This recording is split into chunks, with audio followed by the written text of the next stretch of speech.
Security is not a feature, it's a responsibility. When you're implementing an application, the first thing and the main thing that you need to put into consideration is the security of your data and the security of your application, because a highly secure application is more trusted by users. In this video, I'm going to guide you step by step and show you the different building blocks, how you can implement a Spring Boot application with a high security level. So we will focus on asymmetric encryption, and I will show you how you can secure and generate and also verify and sign your JWT tokens using private key and public keys. In this video, we will see together how to go step by step from generating the keys and implementing all the building blocks of our application. But it's not only about that. We will see so many things within our application. So we'll go through the validation process, and also I will show you how you can create your own custom validation annotations in order to add more validation and more checks to your application. And also we will see how we can catch and handle all the exceptions across the application, as well as integrating the Swagger UI or the OpenAPI specification for your application for easy testing. But the best part is yet to come. This is not the only video that I'm publishing, but it will be a part of a full playlist full of really amazing and really insightful videos about how to build a full application starting from scratch. So this is going to be our first video among many of them. So I will organize them in a playlist in my YouTube channel so you can easily find the different videos and you go through them one by one. So I will be publishing one new video every week, and it will be part of this full playlist. So to give you a hint, we will be building a full application end to end, and we will cover all the steps. So just picture this with me. So first we will start with securing our application, and then we will move to the different implementations of the different features of our application. Then, of course, when we implement an application, we need to think and consider testing. So I will show you how to implement tests. So we will go through the different phases from unit testing and also integration tests using test containers. And of course, we need integration tests, and we need also end-to-end tests. So I will show you how you can implement tests for your controllers and test the full flow of your application and make sure that everything is working perfectly before going to production.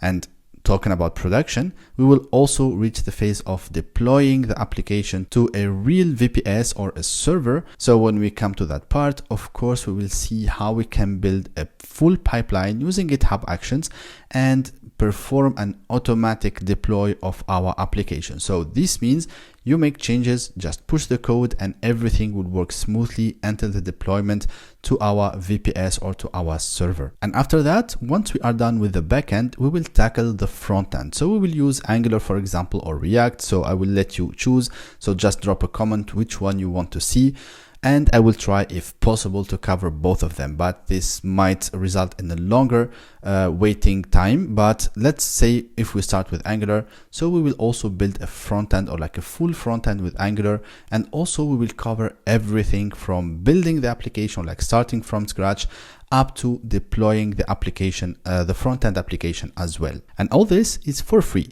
All you need to do is to subscribe to my YouTube channel and also share the videos every time I'm going to share them. And also don't forget to hit the like button and also drop a comment so we can help the video reach more and more people and spread the knowledge all together. I really count on you, and I really count on your help to spread the knowledge among as much people as possible. So now, with no further ado, let's dive into our application and let's start securing our Spring Boot backend with asymmetric encryption. Thank you so much, and just a small reminder, don't forget to subscribe, hit the like button, and also share the video and drop a comment. So I just want to know your feedback about this video and also the future playlist that we will implement all together. And one last thing, I promise it's gonna be the last one. So you will find the link of the GitHub repo in the description. So don't forget to check it. Go ahead and just also you can suggest pull requests. You can suggest some changes. I also assigned you a small task. You will find it along the video. Just follow carefully the video and I will be waiting for your pull requests. And finally, don't forget to leave a star for the repo and also share it with your friends.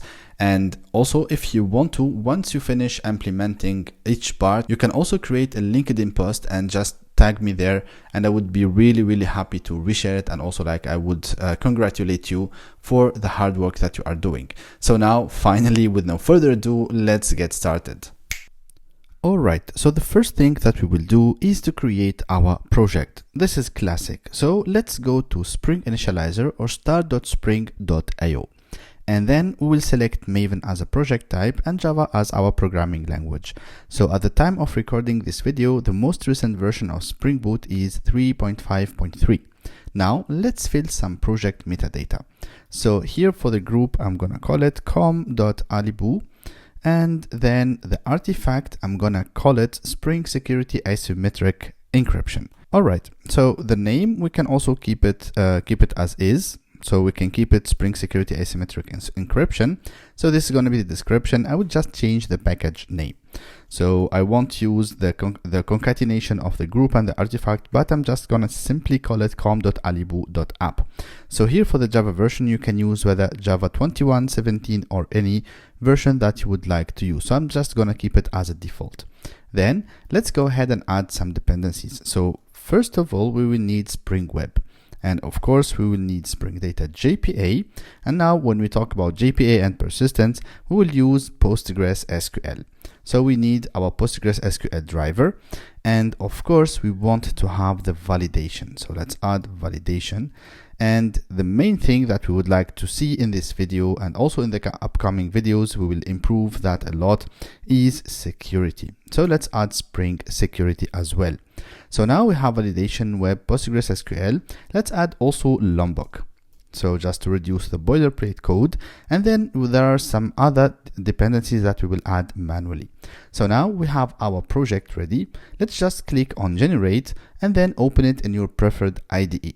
Alright, so now we have our project, Spring Security Asymmetric Encryption. So the first thing I will go and do is I will go to the main Java and sources, and I will just rename this long name file. I'm just gonna call it application, just as a simple name. So let's also rename this, and then let's do refactor. So now let's move on and add some other dependencies. So the dependencies that I would like to add, so I'm gonna scroll down here just after Lombok. So first I want to add the JWT dependencies. So let's start with the first one, which is let's add a dependency, and it's called JWT and then -API. So this is the first one we need. And then it comes from the package io.json web token. So I think the most recent version is 0.12.6, and then we need another dependency. So it's also called JWT Jackson. So JWT and then -Jackson, and it comes from the same package with the same version. And then we need also the implementation. So another dependency, JJWT, it's a long name, it's called implementation from the same package with the same version. It's really important that all these three dependencies, they have the same version to use. All right. And then of course we will need also, we want to use Swagger. So we need to add Spring Doc. So let's add another dependency. So it's called Spring Doc in one word, and then -OpenAPI Starter Web MVC UI. So this is the one we need, and it comes from org.spring.doc. All right, so the version or the latest one is 2.7.0. So here, since we want to have all the versions, like all the JWT dependencies with the same version, I'm just gonna copy this and I will scroll up to the properties right here. And I will create one property, or like at least two properties. And this property, I will call it JJWT-version. So it's up to you. And then I'll just copy or paste the version that I have in here. All right. And then also I will create another one. I will call it OpenAPI.version. And this one I'm going to use the 2.7.0, and then I will use them down here. So now if I go and select this one, I can type Command G. By the way, also maybe I think it might be helpful. So, all right. So I'm gonna also activate the presentation assistant. So when I use a shortcut, you can see it. So let's display it in the bottom center, or maybe at the bottom left corner. And this way, so for example, just to show you what I mean, so when I do Command J, you will see in here what is the action that I use, and also like the shortcut for macOS and also Windows and Linux. All right, so now let's continue, and I want to use the JWT version. So this way we only change it once, and I will do the same in here. So it's $ and then OpenAPI version. So now it's very important that you click on this icon right here to sync the Maven changes, or you can also use this one and select your project and also click on sync and reload all projects. All right, so now we have all the dependencies ready to use. One next thing, or like one other configuration that we need to do before start diving into the real implementation of our code, is we need to prepare our Docker Compose. So this is just optional. If you have already Postgres running or installed on your machine, you don't need to, or you can skip this part. So at the root folder, I will create a new file, and I'm gonna call it docker-compose.yaml. all right, so now let me make it full screen, and then I will have services, and then Postgres. I'm gonna call it Postgres, and then I will use an image. So for the image, I'm going to use, for example, the 17.5, which is, I think, the latest stable one. And also let me fix the typo in here. And then let's give our container a name. Let's call it maybe Spring Security Asymmetric, something like that. And now let's give it some environment variables. So for the environments, the first thing, it's going to be our Postgres. So Postgres_user. So this is going to be our username. So I'm just going to pick a simple username as just username. And then we have also Postgres_password. So this also will be a password, just a password. And then we can also specify the Postgres data. So where we want to store our Postgres data. So let's say it's going to be /data/Postgres. So this is the default one. And then also, if we want to create a database at the application startup, we can also add this Postgres_DB, and we need to specify the database name that we want to create when the container starts. So let's call it Spring App DB, for example, because like it's going to be around our application. And then let's add a volume, not volume driver, but just volumes. And then let's add one volume. Let's call it Postgres : and then /data/Postgres. All right, so now let's expose the ports, and I will just simply expose the 5432 over 5432. If you have this port used, just change to another one. And then let's say just restart, restart, and then let's say unless stopped. Now I'm just gonna add a volume, and I will create just a Postgres volume. All right, and then just that's it. So now our Postgres is ready. So maybe let me switch this one and make the container here as the container name as the first line. So now our Docker Compose is ready. Now we can move and start implementing our application. So all right, now let's continue with configuring our project. So first we need also to configure our application to be able to connect to our database. So the first thing I'm going to do is to change these properties to a YAML file, because I prefer YAML representation, to be honest. So this one, I'm gonna call it spring.application.name, and then here : and then the application name. So now let's start with adding some configuration. So here we have data source, and then we need the URL. So here it's data source.url, and the URL we can get it from our configuration. But first, let me show you how to add or to create a new data source in your IntelliJ. So here, when you open this database icon in here, or otherwise, if you don't find it, you can find it here in view, and then you can tool window, and then you can select what you want to display, and you have database in here. So in case just you don't see it, And by the way, this is only available only in the ultimate version. And also, if you need a license for the ultimate version, just check my my status on YouTube and also on LinkedIn. I published before that how to get a free 3 months of IntelliJ Ultimate license. So let's go ahead and continue. Now let's create a new database and then just type PostgreSQL, and here just you need to provide the same configuration, so nothing really you need to change, except you need to pass your username and password in here. So for my case, as you remember, I just used username and password. So now let's go ahead and test connection. You see we have connection succeeded. So I'm gonna just apply first, and then I'm gonna type OK. So here, just to go back, I'm gonna display the properties. So this is what we need. So this is the URL we need in order to connect to our database. So I'm gonna paste it in here. The only thing I need to change, I'm gonna open my Docker Compose and copy the database name from here. All right, and that's it. But I'm gonna do it a little bit differently. So here I'm just going to extract the different properties that might be dynamic from one environment to another. So for example, from localhost to when you deploy to a dev environment, prod environment, and so on and so forth. And also I'm going to show you how we can use, or like how we can store that in a .env file.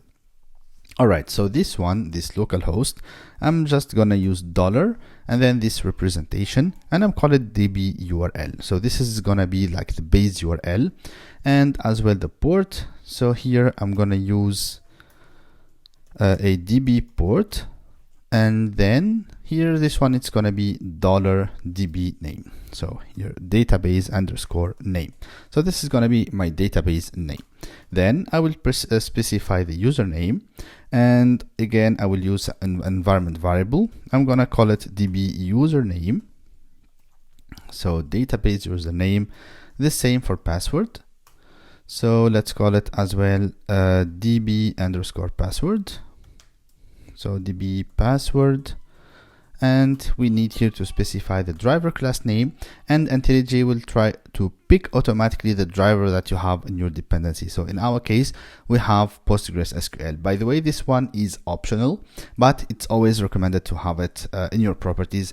This way, you know, if you, for example, like if you switch from Postgres to MySQL or to another one, you know that you have to update the driver.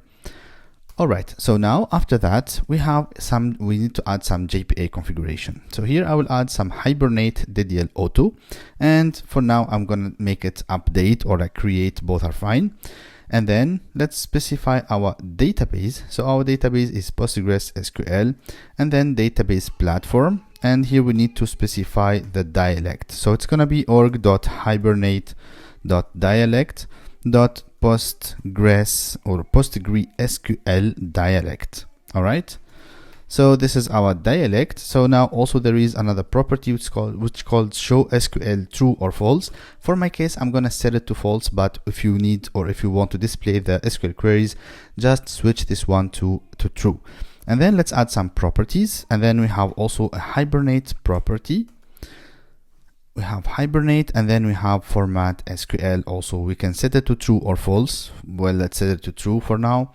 And then if you want, or if you don't want the query to be formatted, or like the output query to be formatted, just switch it back to false. All right, so then here we will need later on to specify some properties in here. We have app. So for example, I'm gonna call it security, and then we will add some properties in here, like the access token expiration, refresh token expiration, and other properties that we will need later on. So let's keep this one as is right now, and then we will continue later on. So now we have our configuration ready. We just need to see how we can export this one, or like how we can make them available. All right, so the thing we need to do is in here at the root folder, let's create a .env file, a file just called .env. All right, just an environment variable. So whether you want to, you can also install the plugin or like ignore this extension, but I think the current plugin, or like the current .env plugin, is not compatible with the latest IntelliJ version. All right, I'm gonna also create another one. So usually this is how we do it in the project. So we have here, I will create a file called .env.example. So this should contain the same values or like the same keys that we want to put in the .env, but with some fake data or like with empty data. And then you should ignore this file. So here in the git ignore, when you scroll down, for example, you should ignore the .env file. All right, so this one should be ignored. Otherwise you risk exposing some sensitive data. All right, so here when you ignore this one, so this .env file will be ignored. All right, so now let's go back here. We said that we have db_url equals, and for our case it's localhost. So localhost, and then we have the db port and equals 5432. We have also db_name. So it's db name and then equals, I think I have it, all right, yeah, I copied it in here. And we have also db username, which equals username, and we have db password. So finally we have db password, and it's called password. So now when it comes to the .env.example, just copy paste this one, and all you need to do is to change your value. So here, for example, your value here. And then because this .env file will be ignored, but this one will be synced, and then it will be pushed on GitHub. So if someone else wants to clone and use the project, he knows that he needs to create a .env file with these properties right here, or like with these variables right here. All right, so now we have our configuration, or like we have our project ready to use. Now let's go ahead and dive into the real things. Let's start implementing our application and our asymmetric encryption using Spring Boot. All right, now let's start implementing the different building blocks of our application. So the first thing I will start with is creating our security configuration. All right, so I'm going to create a class, call it security config, and under the security package. So I will create security package dot security config class. So when you type a package name, if it does not exist, IntelliJ will automatically create it. All right, let's add some annotations. So here first it's going to be a configuration, and I would like to enable web security. So enable web security, and also for the future I would like to enable the method security, and also I will need my required args constructor in order to inject the different beans that I need in this implementation. So first I will need to inject a private final JWT filter. So this is a class that we will implement later on. For now, I will just create the class. So here, let me show you. So if I use this shortcut to create a class, it will create a class in this destination, which is the security package that I have chosen. So now let's add the component annotation. So not component scan, but just component. All right. So like now this is a component. Now we can inject it. Then we need to declare a bean. Let me make it full screen. And this one, it's going to be public filter chain. So security filter chain. So public security filter chain, let's call it filter chain. And then we need to inject an HTTP security, and let's call it HTTP. So this method will throw an exception if something goes wrong. So now how we can configure this one. So I'm going to return HTTP. So like the most important thing is to return http.build, and in between you can specify the different configuration. So first let's disable the CSRF, which is like the cross-site reforgery resource forgery. So we can also implement it later on, or like I can show it in a different tutorial. Just drop a comment and I will do that if you find it useful. So I will use the abstract HTTP configurer, and then we have a method called disable. So this way we can disable the CSRF. And then we have authorize HTTP requests, and for this one we will use a lambda expression.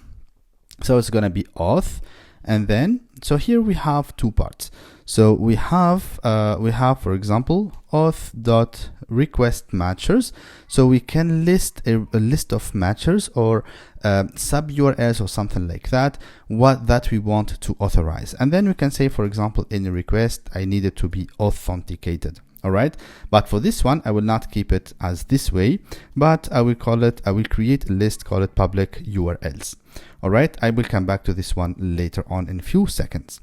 All right, so then we need to specify the session management. So we need the session management, and then session dot session creation policy.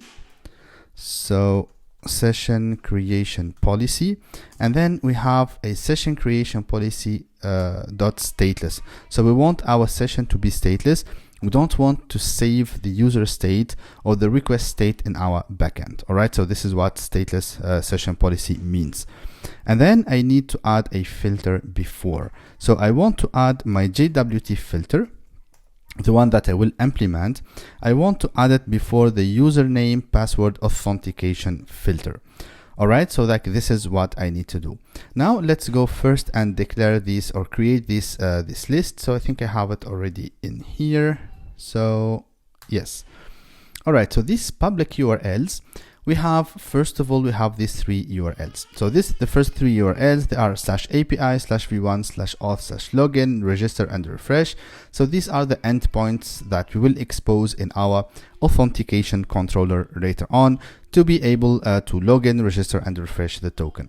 And the rest we see in here are the Swagger resources that we need to also to authorize, because Swagger needs to be public. All right, so now when we scroll down here, we see that the JWT filter is highlighted, because here the add filter before, it needs a filter, not just a class. So if we go to the declaration in here, we can fix that by extending the once per request filter. So then we need to implement the method. We will come back and implement this one later on. So as I mentioned, the once per request filter extends generic filter bean, and it implements the filter interface. So whether you can declare your own filter or like implement your own filter, or just extend an existing one and just implement this do filter internal. All right, so now we are done with the security configuration. Let's move on to the other blocks. All right, so now we know that security always is around the user. So now let's go ahead and implement our user domain. So in here, I will create a new package user, and I will create my user entity. So I will start with the user entity. I'm going to make it full screen. And for that, first we will give it the entity annotation from Spring Data JPA. And then I will give it some Lombok annotations like getter and setter.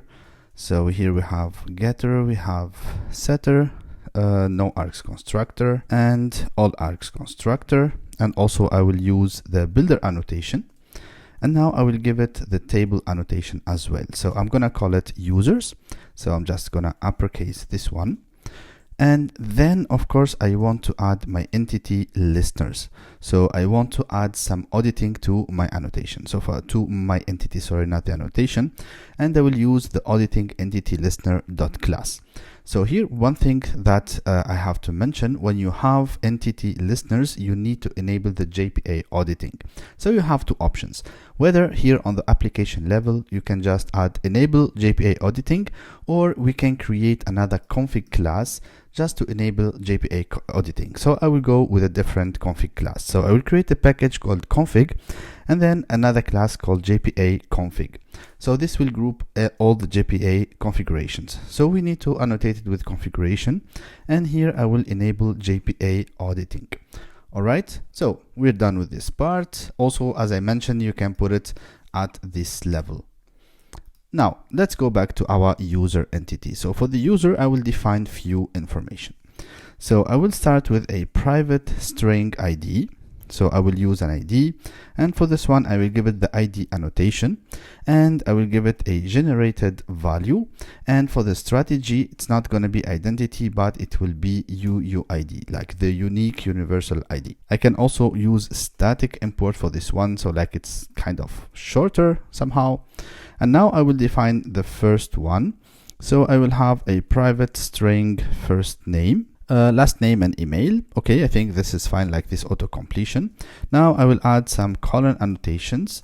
So I will give it a name, first name. I will always use uppercases, and this one it will be nullable false. I don't want it to be nullable.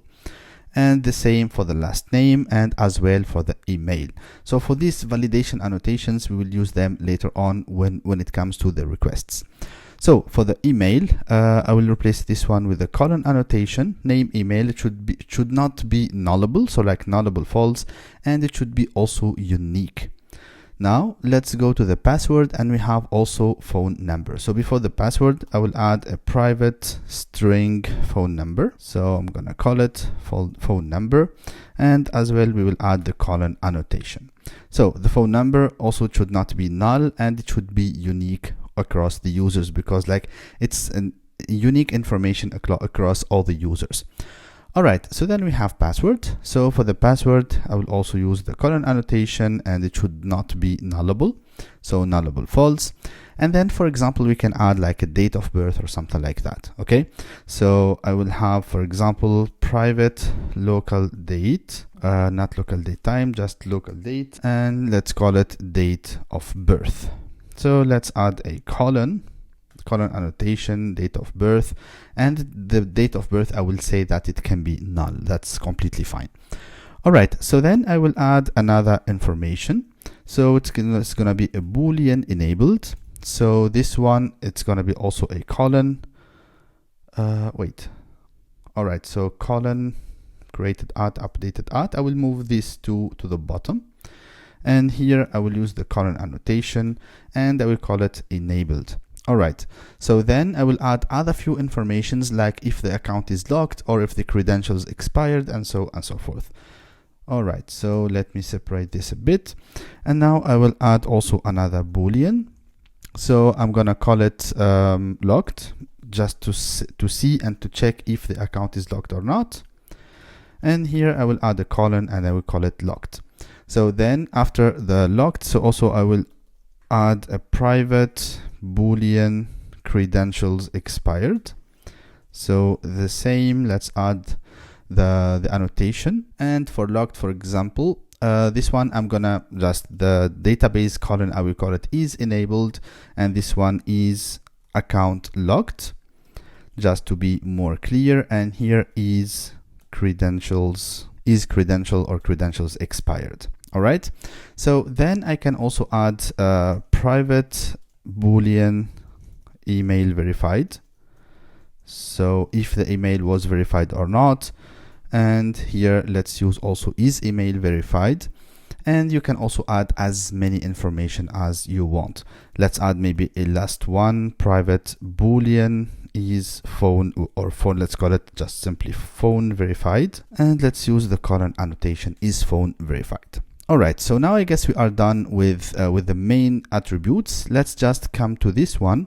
So this created date, and this created last modified date. So this one I'm gonna call it last modified date, and here I'm gonna call it last modified date. All right, so now we need two annotations. Since we have, let me reduce this one, optimize the imports. So since we have the JPA, the entity listeners in here, we need to mark this created at and last modified date. So here, this one also let's call it created date. Let's also change the column name, and this one it will be created date. So it will be created date annotation, and here we need to add something. So here we need to mention that it's updatable false and also nullable false. And this one, it's gonna be last modified date. So the last modified date, I want it to be insertable false, so it should not be insertable. I want it to be only modifiable. Now we are done with the basic attributes.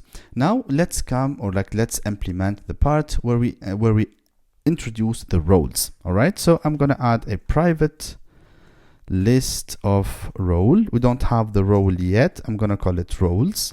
So for this role, I'm gonna create a class. So create class role, and I will move it to a package called role. So even if the package does not exist, JPA, or like sorry, not JPA, but IntelliJ will create the package for us. So as you can see it in here, we will come back to this one later on. And meanwhile, I can copy these annotations, for example, and then I will come back and update them. All right, so now let's go back and finish this one. So the relationship between the user and the roles, it's a many-to-many relationship.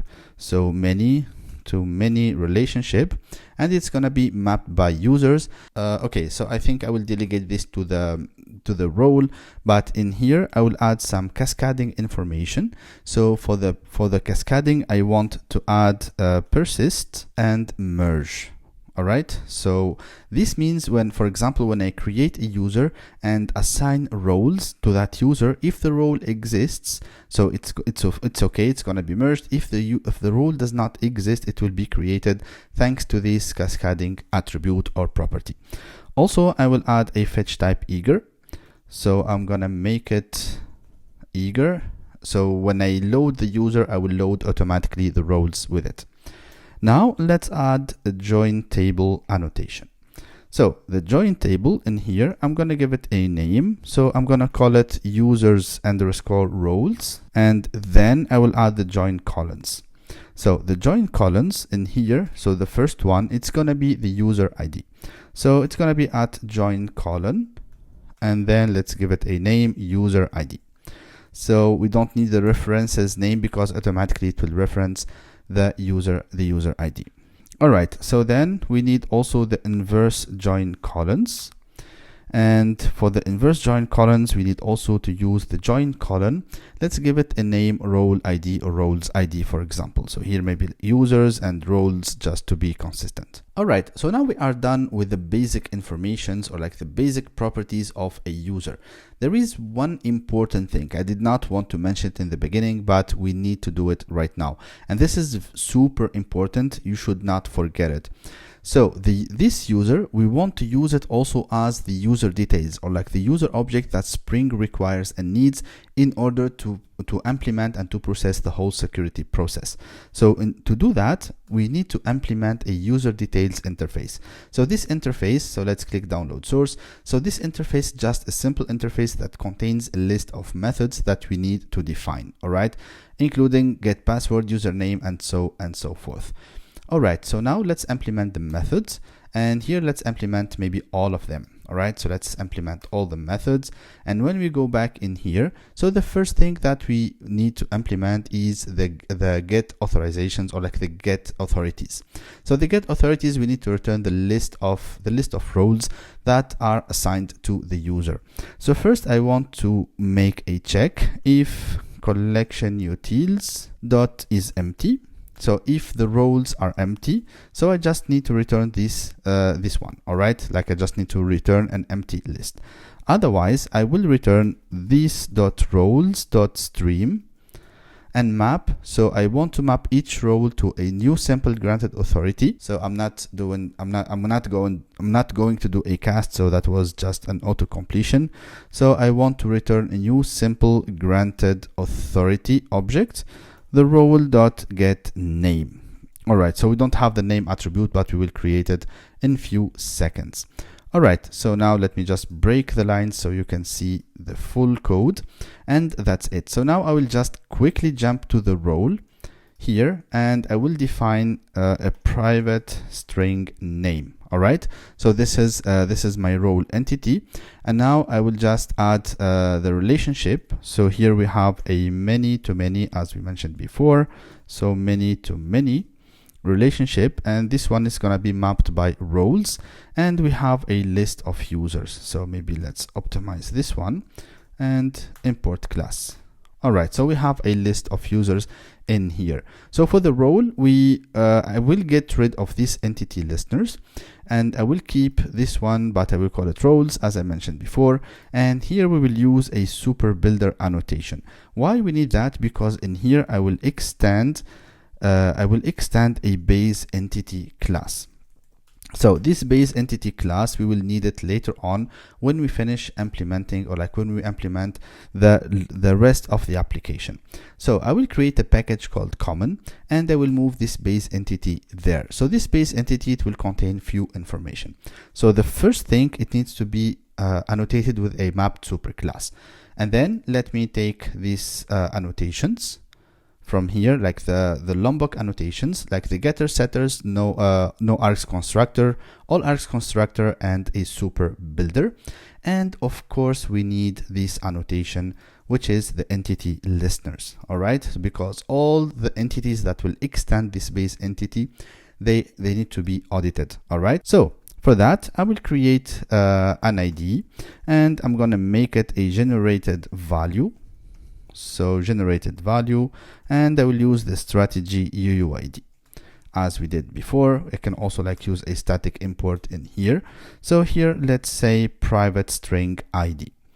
And then I just need to define this information, or like a list of information as we did before. So we need this created date and last modified date. And I will explain in just a few seconds why I did not extend the user from the base entity. So now to finish the auditing, we need to add a private string created by, so who created this entity, and private string last modified by. So, and for this one, of course, it's going to be a colon, name created by, and for the created by, it's going to be nullable false and updatable false, because I don't want to update it when a user updates something. And here it's going to be created by. All right, so the same in here. So this one is going to be last modified by, and it's going to be a column, of course, and it's going to be, it can be null but insertable false. So now just to answer the question that I already asked, why we did not extend the user from the base entity. So the user, when we register a user, we don't have any information about who created that, because when we do a register, the user should not be or cannot be connected or like logged in. So we don't have this information. The same for the last modified by. All right. So anyways, even if the user updates his profile, we know that it's the user who updated his own profile, not someone else. Okay, so that's the reason, or the main reason, why I did not extend the user entity from the base entity. All right, so now we are done. We're almost done, not completely done. We are almost done, because we need to finish implementing the rest of these methods. So here I also, because we see that the get password is not overridden. Why? Because we have the password attribute is called also password in here, and we have the getter from Lombok. So we do not need to override it again, but just to make it clear for you, I'm gonna override it also in here. So here I'm gonna say get password, and this one I'm gonna just add the override annotation. So now you see this icon. When you click on it, it will navigate you to the user details. We know that this get password is the one used from the by the user details. Now, so let's return email for the username, because this is our main information. So it's gonna be this dot email, and is account locked. So for the account locked, we need to also return the information that we have. But sorry, for the account non-expired, I'm gonna just return true, simply true, because here just make sure that it's called non-expired. Okay, and now for the account locked, I'm gonna return not this dot locked, and for the credential expired, it's gonna be also not this dot credentials expired. All right, so now I can say that we are done now with the implementation of our user entity. What we need to do next is to implement the services that goes around our user entity or our user domain. All right, now let's close all this, and let's first create our service. So I'm going to create an interface, and I'm going to call it user service. So user service, and in this user service, so there is something very, very important that you need to do. So as I explained before, in most of my videos about Spring security, that the Spring framework, or like the security starter, needs an implementation of the user details service interface, which comes from Spring. So here we can extend the user details interface, and it's an interface with only one method, load user by username.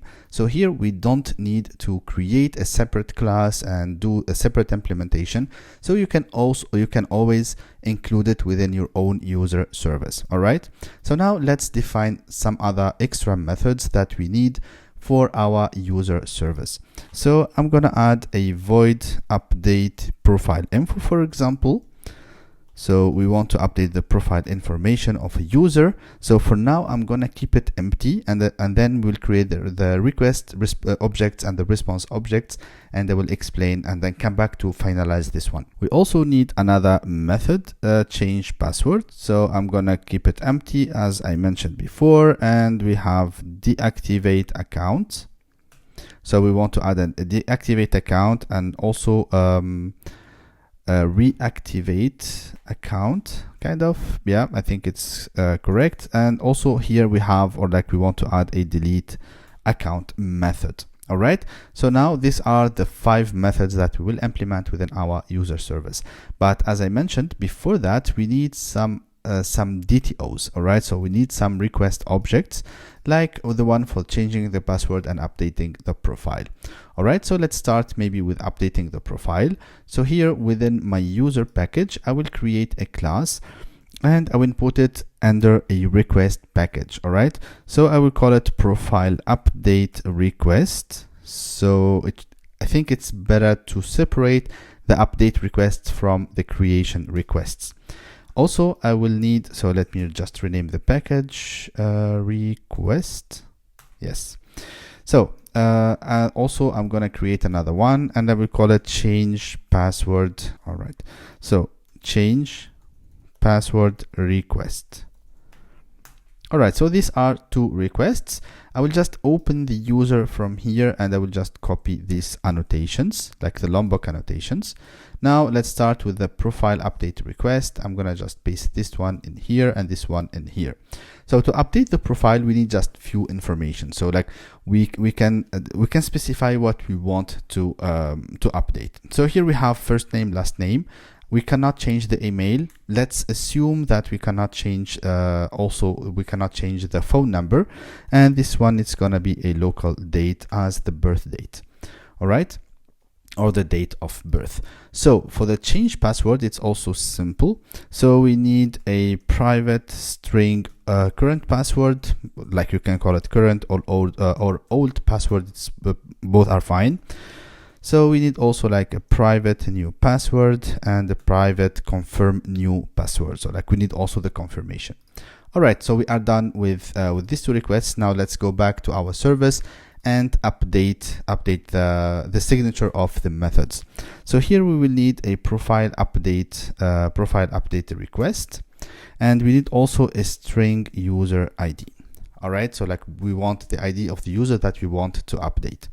And for the change password, it's going to be change password request as well as the string user ID. So for the deactivate account, we only need a string user ID.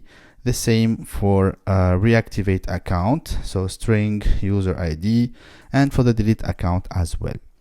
All right, so now we have all the methods ready. Now we can move on and implement the user service implementation for our user. But before that, we need to implement, or like to create the repository for our entity. So let's go ahead and do that first, and then we will implement our service.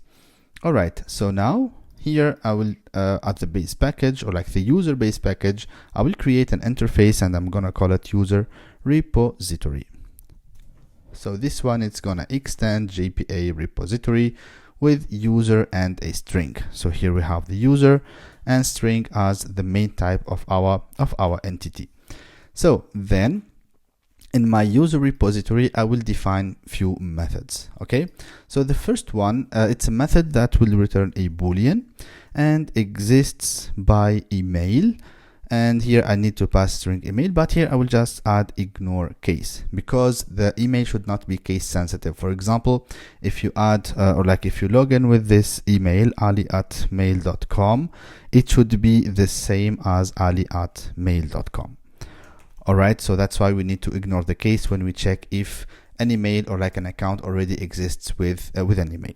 So the same for the phone number, but this one is just an auto completion.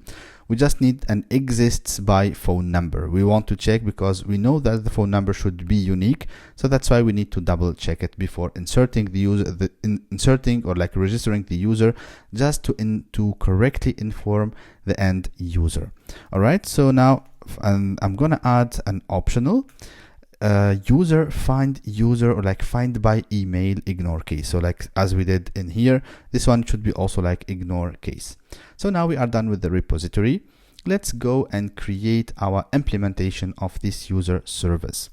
So let's right click in here and I will create an implementation package and I will call it user service implementation. All right, so this one, it should be a service and also it should be a required args constructor, and maybe let's add slf for j just for logging in case we need to log. All right, so for the implementation, we need mainly to inject or to create three objects. So the first one we already have, we just created. So we have private final user repository not service. Let's call it user repository. We need as well a private password encoder. So password encoder. This one should be final as well. And we need also a private final user mapper. Let's call it user mapper. So for now, we don't have the user mapper class. Let's create it. And let's create it directly under the user because it belongs to the user domain. And I'm gonna give it, for example, a service annotation or just or as well the component annotation, like both of them are fine. Now we don't have the password encoder. So for that, we need to go to our configuration package and create a new config class. So this config class will contain the beans configuration or like the different beans that we need across the application. So I'm going to create a class in here. I'm going to call it beans config. I need to give it the configuration annotation. And then I just need to define a bean of type public password encoder.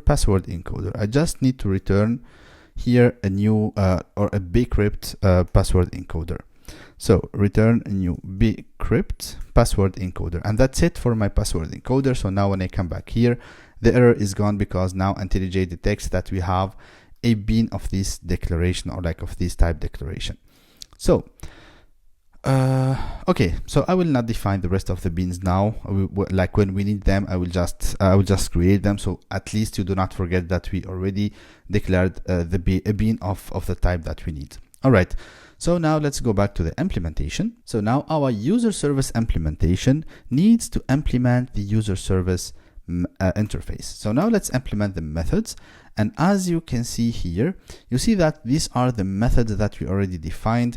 And we have another one which comes from the user details service interface because our interface also extends the user details interface. So here we need also to implement the load user by username. So let's implement all of them. And I will just bring this one to the top. So I'm gonna move it to the top. And now all I need to do for this one is to use this .user repository, and then we have our method find by email ignore case, and this is gonna be username. I will just rename it, and then I would say or else throw username not found exception, and we can say, for example, user not found with username.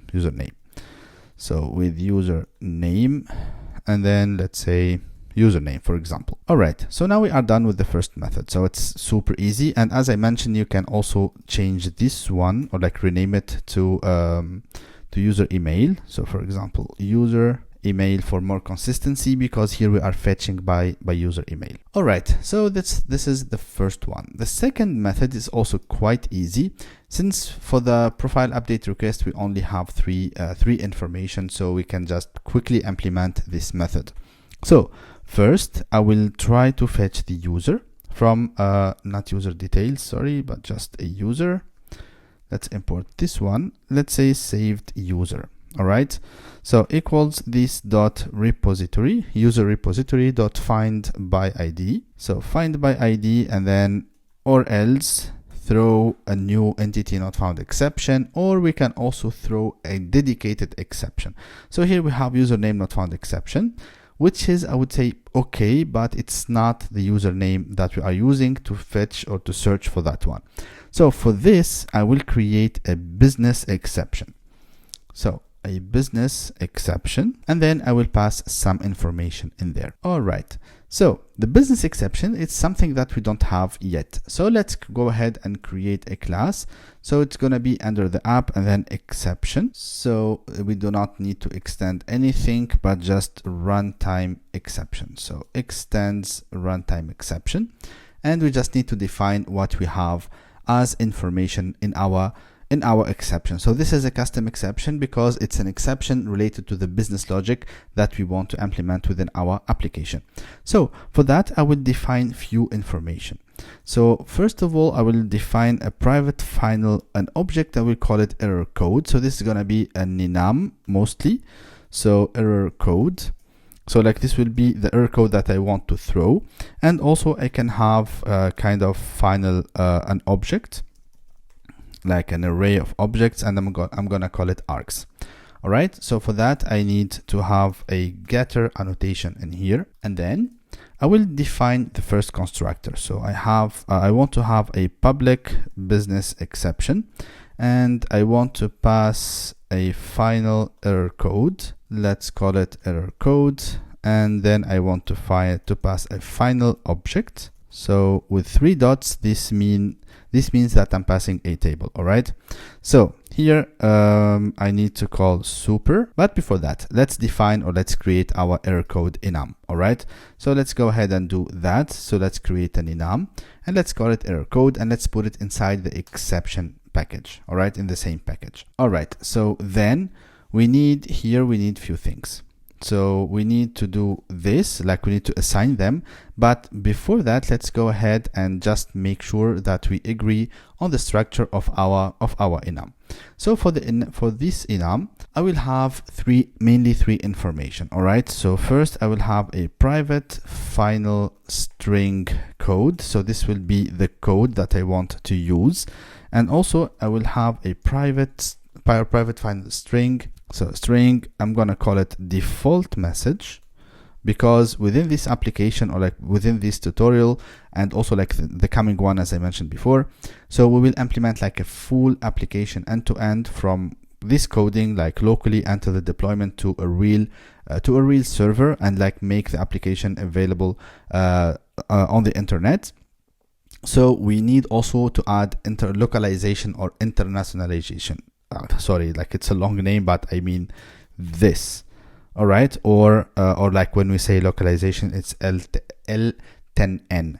All right, just because between internationalization, between the I and the N, there are 18 letters, and for localization between the L and the N, there are 10 letters. That's why we shortcut them as I18N or like L10N, something like that. Okay, sorry, like two like close words that we pronounce the same way. But anyways, let's go back to our implementation. So now here I will add an HTTP status. So this is gonna be just, maybe let's call it status as a simple name.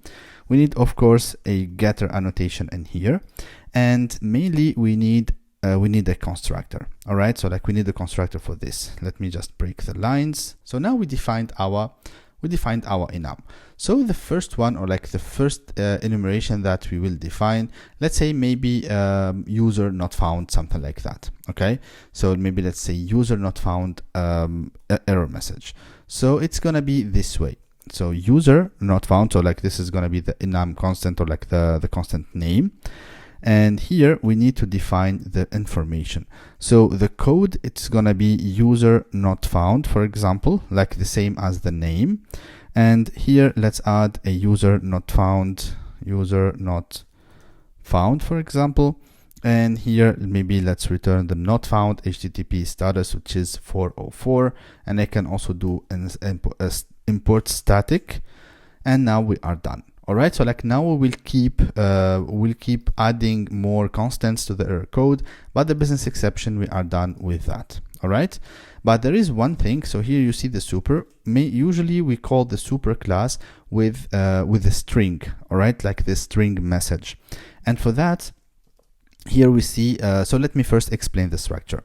So you see the error code in here. We can also have something like this with ID %s. All right, and I want to format my error message in a way that I display the ID of the user as well, or like the email. Okay, so in order to do that, so here we can pass the error code.getDefaultMessage, or if we want to get it internationalized, or like localized, we can also do that. But what happens if I have something like this? So like I expect a parameter, but I forget to pass it. So we might encounter an exception. So for that, I will just create a method. I will call it getFormatedMessage out of the error code and the arguments and the args. So let's create this method and implement it together. All right, so the first thing I need to check if my args are not null and the length is greater than 0. So like this means I have arguments to pass. So I just need to return string.format error code.getDefaultMessage and then the arguments. Okay. Otherwise, if everything is fine, I just need to return error code.getDefaultMessage and that's it. Okay, so like this is just for safety. So now if we go back here to this business exception, now I can use the error code.user_not_found. Okay, and here I can pass the user ID. All right, so like these are the arguments. So by the way, here we used the 3 dots. Let me go back in here. So this is also a declaration of a table. All right, so we can pass 0 or more arguments. Okay, so that's why in the beginning, when I did not pass the user ID, I did not get any error, but when I pass it, I can pass multiple user IDs, or like multiple strings, not just the user ID, but multiple arguments. All right, so let's go back to the implementation and continue doing that. All right, so now what I need to do is I need to call my user mapper, and then I'm gonna call a method called merge user info.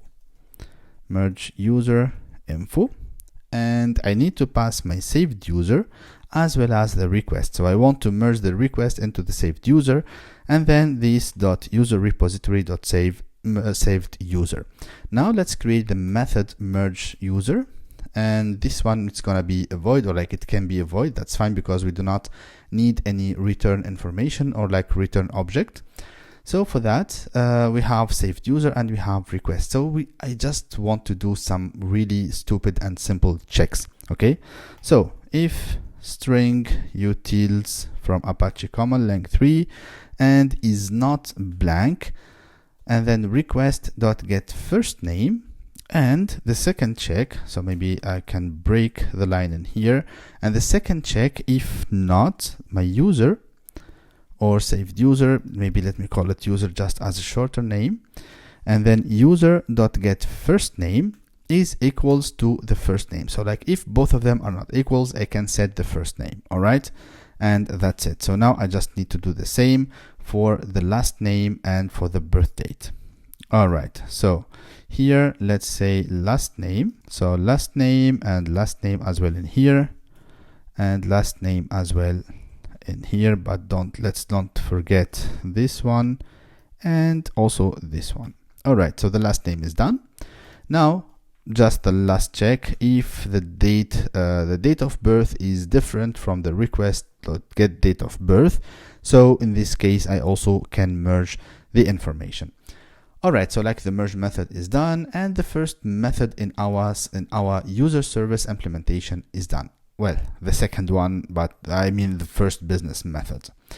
All right, now let's implement the change password. So to change a password, we need to perform some checks. Okay, so first of all, if if I do not have my request dot get new password if it's not equal to the confirm new password. Sorry, but here I see that there are some auto completions, but I think IntelliJ is getting too smart, which is really good.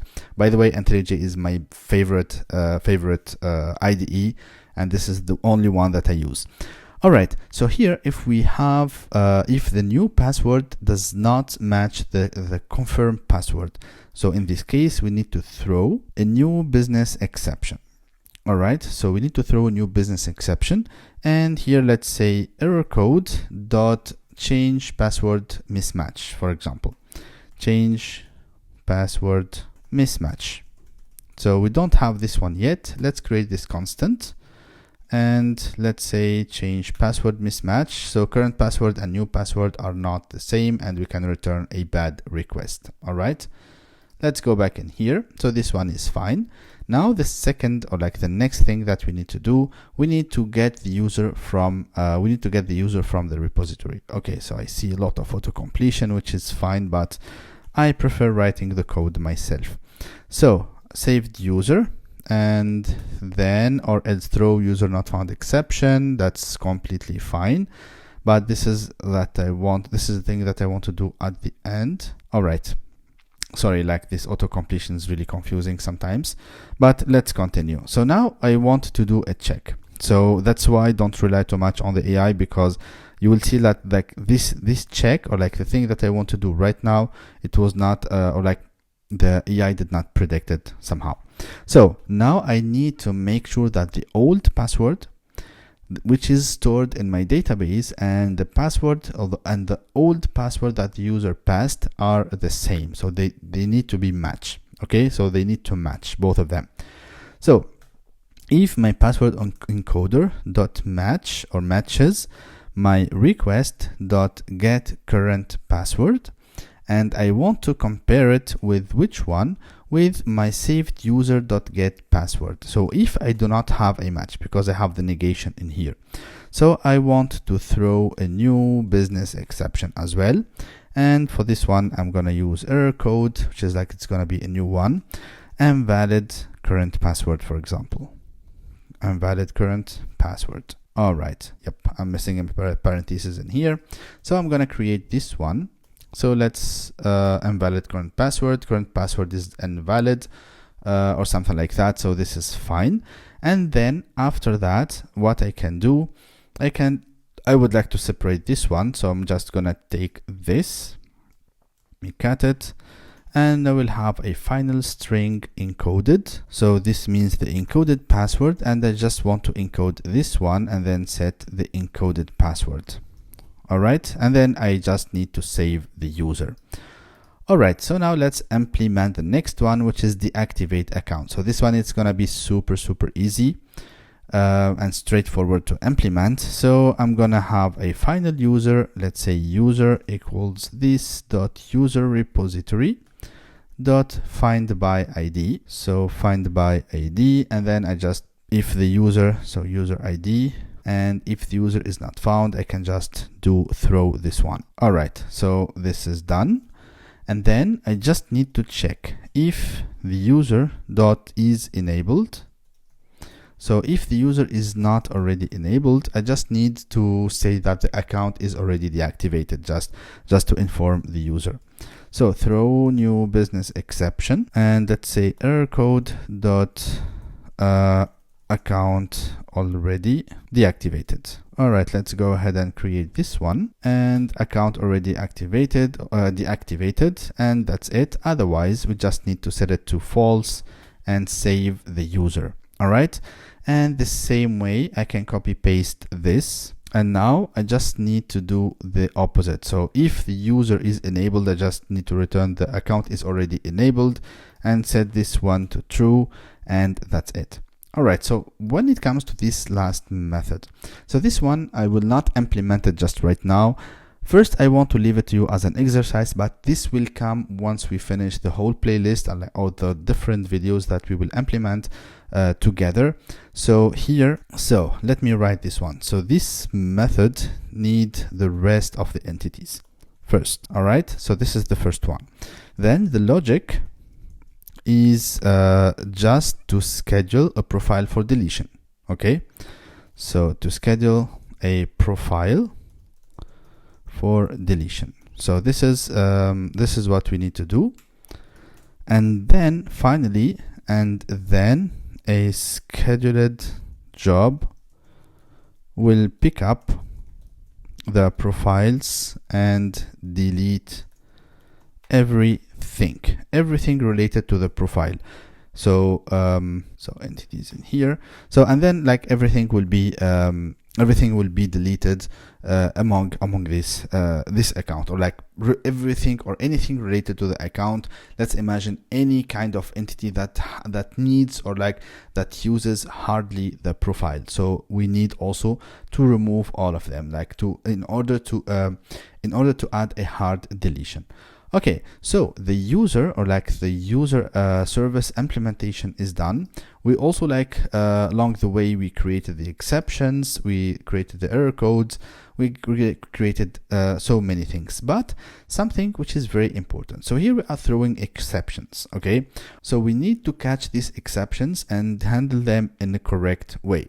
So let's see if this comes as a next part, or like we can leave it also at the end of the implementation. So like I want just to show you the different building blocks that we need in order to implement a full application starting from scratch. So let's go ahead and continue the implementation. All right, so now since we finished implementing the user service implementation, let's expose these endpoints via a controller. So let's call it user controller, and let's give it the annotation REST controller and required mapping, or like request mapping. It's going to be /API/v1/users.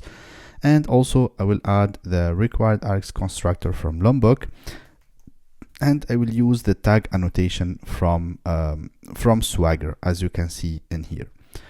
All right, so the first thing we need to inject our private user service.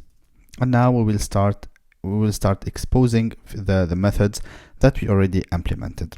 So the first one is going to be a patch mapping. So it's going to be /me, just to update the user profile. We make this one full screen, and I will have a response status. And this one it will have a code, let's say HTTP status, and let's say no content. So HTTP status and then no content. All right, so I will have a public void update profile, and to update the profile I need a user ID and I need the request. So I'm just gonna switch them. So this one, it will be a request body. All right, and I want it to be valid because I want to add the validation later on. Okay, so now once we have everything, and also we need another parameter, which is the authentication, final authentication, and let's call it principal or authentication. All right, so then all I need to do is to pass this update user profile. I need to pass the request and the user ID. And by the way, we don't need to ask for the user ID because we can extract it from the principal here. So for that, I will create a method called getUserID, and I just need to pass the authentication. So here I just need to pass the authentication, and let's create this method, and simply I will return a user, like I can cast the principal to a user object, as you can see here, and then .getID. So this is the first method. The second one, it's gonna be change password. So it will be a post mapping, and then it will be /me/password, for example. And then I need a status code. It can be also a no content, and I need a change password, so like public void change password method.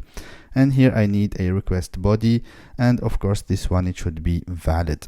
And then final change password request, I'm gonna call it request, and I will need to inject also the authentication.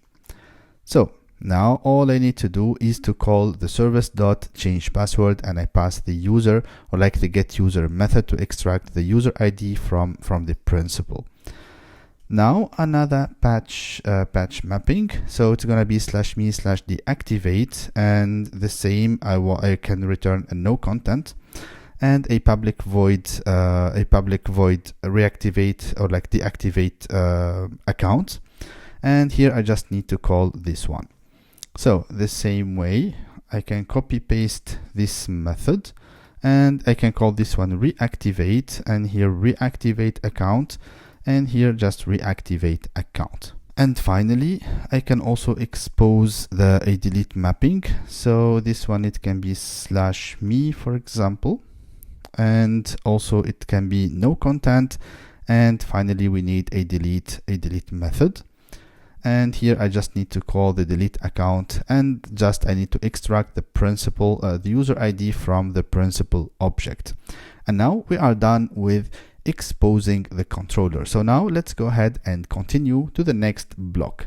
All right, so now we are done with the user. So the next steps, or like the next building blocks, is to implement the authentication part, or the authentication layer, which is like registering a user, logging a user, and also like generating the JWT token, and so on and so forth. But for that, we necessarily need to generate the token and also generate the refresh token. So let's continue implementing the security level. So before implementing, let me first tell you what we need to implement. We need to finish implementing the JWT filter, and also we need to implement a JWT service. This is going to be the service responsible of generating the token, validating it, extracting the information from the token, and so on and so forth. And for that, we need some key utils. But since our main video, or like today's video, is about asymmetric encryption, for that we need first to generate a private key and a public key. So let's go ahead and do that first. So I'm going to open the terminal, and first I'm going to navigate to this resources folder. So here, navigate to src main and then resources.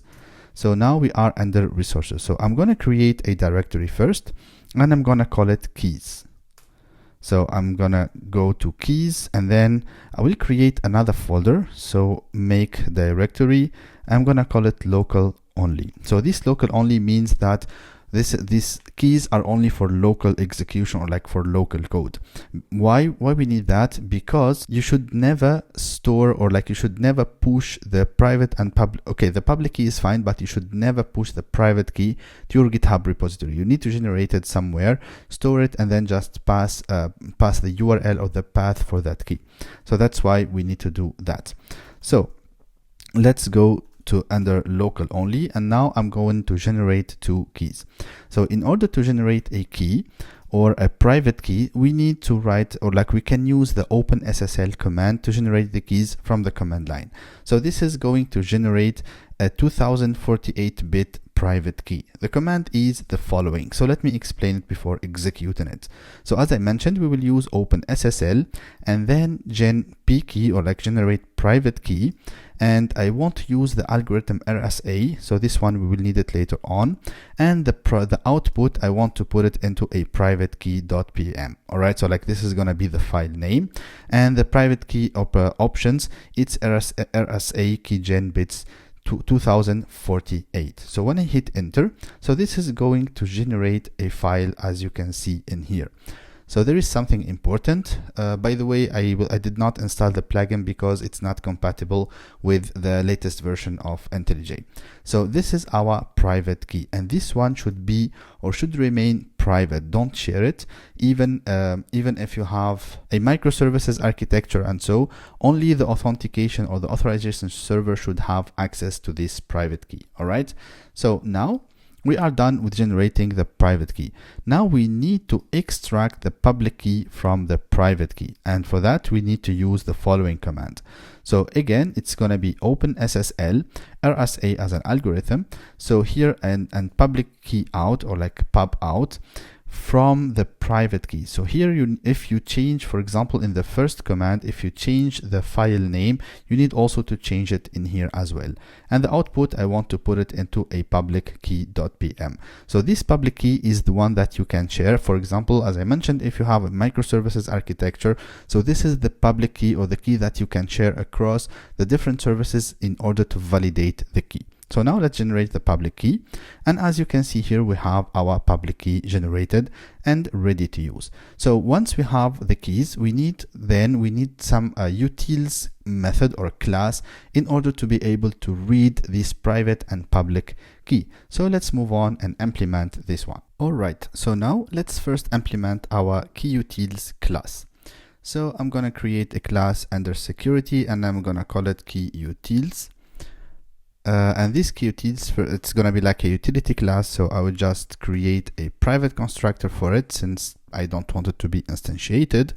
And first of all, I will create a public static method. So this one is gonna return the private key. So the private key is an interface from java.security package, and I'm gonna call it load private key. I'm gonna make this one full screen.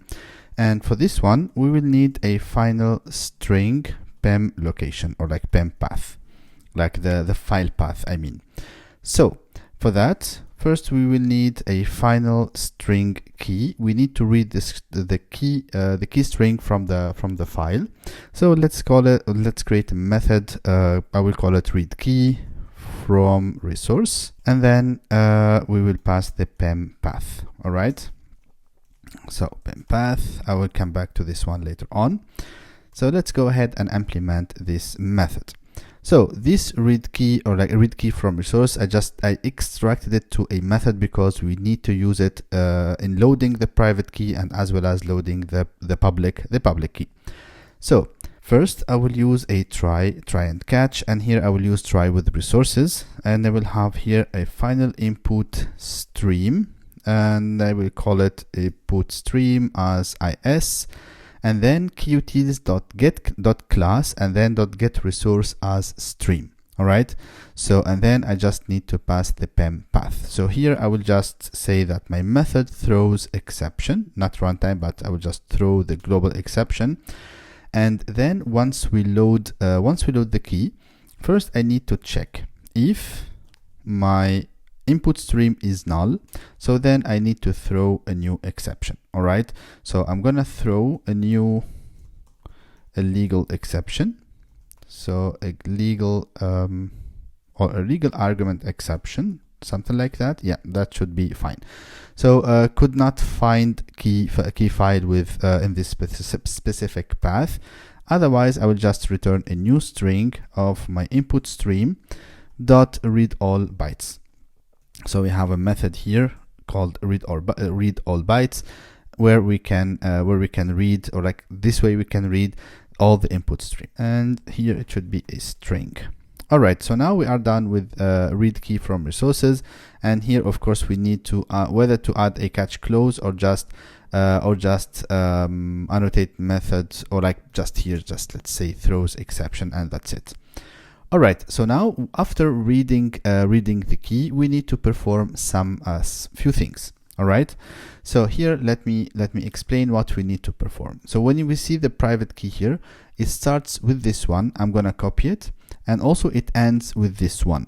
So these are just indications where the private key starts and when it ends, but the key itself is the one in between. All right, so first we need to replace this. So what we just copied, the begin private key, I want to replace it with an empty string. And also I want to do another replace, which is end private key. Okay, it was auto completed, but let me make sure and paste the correct one. And finally, I want to replace, so maybe let me align a bit. And finally, I want to replace also all the %s with an empty string.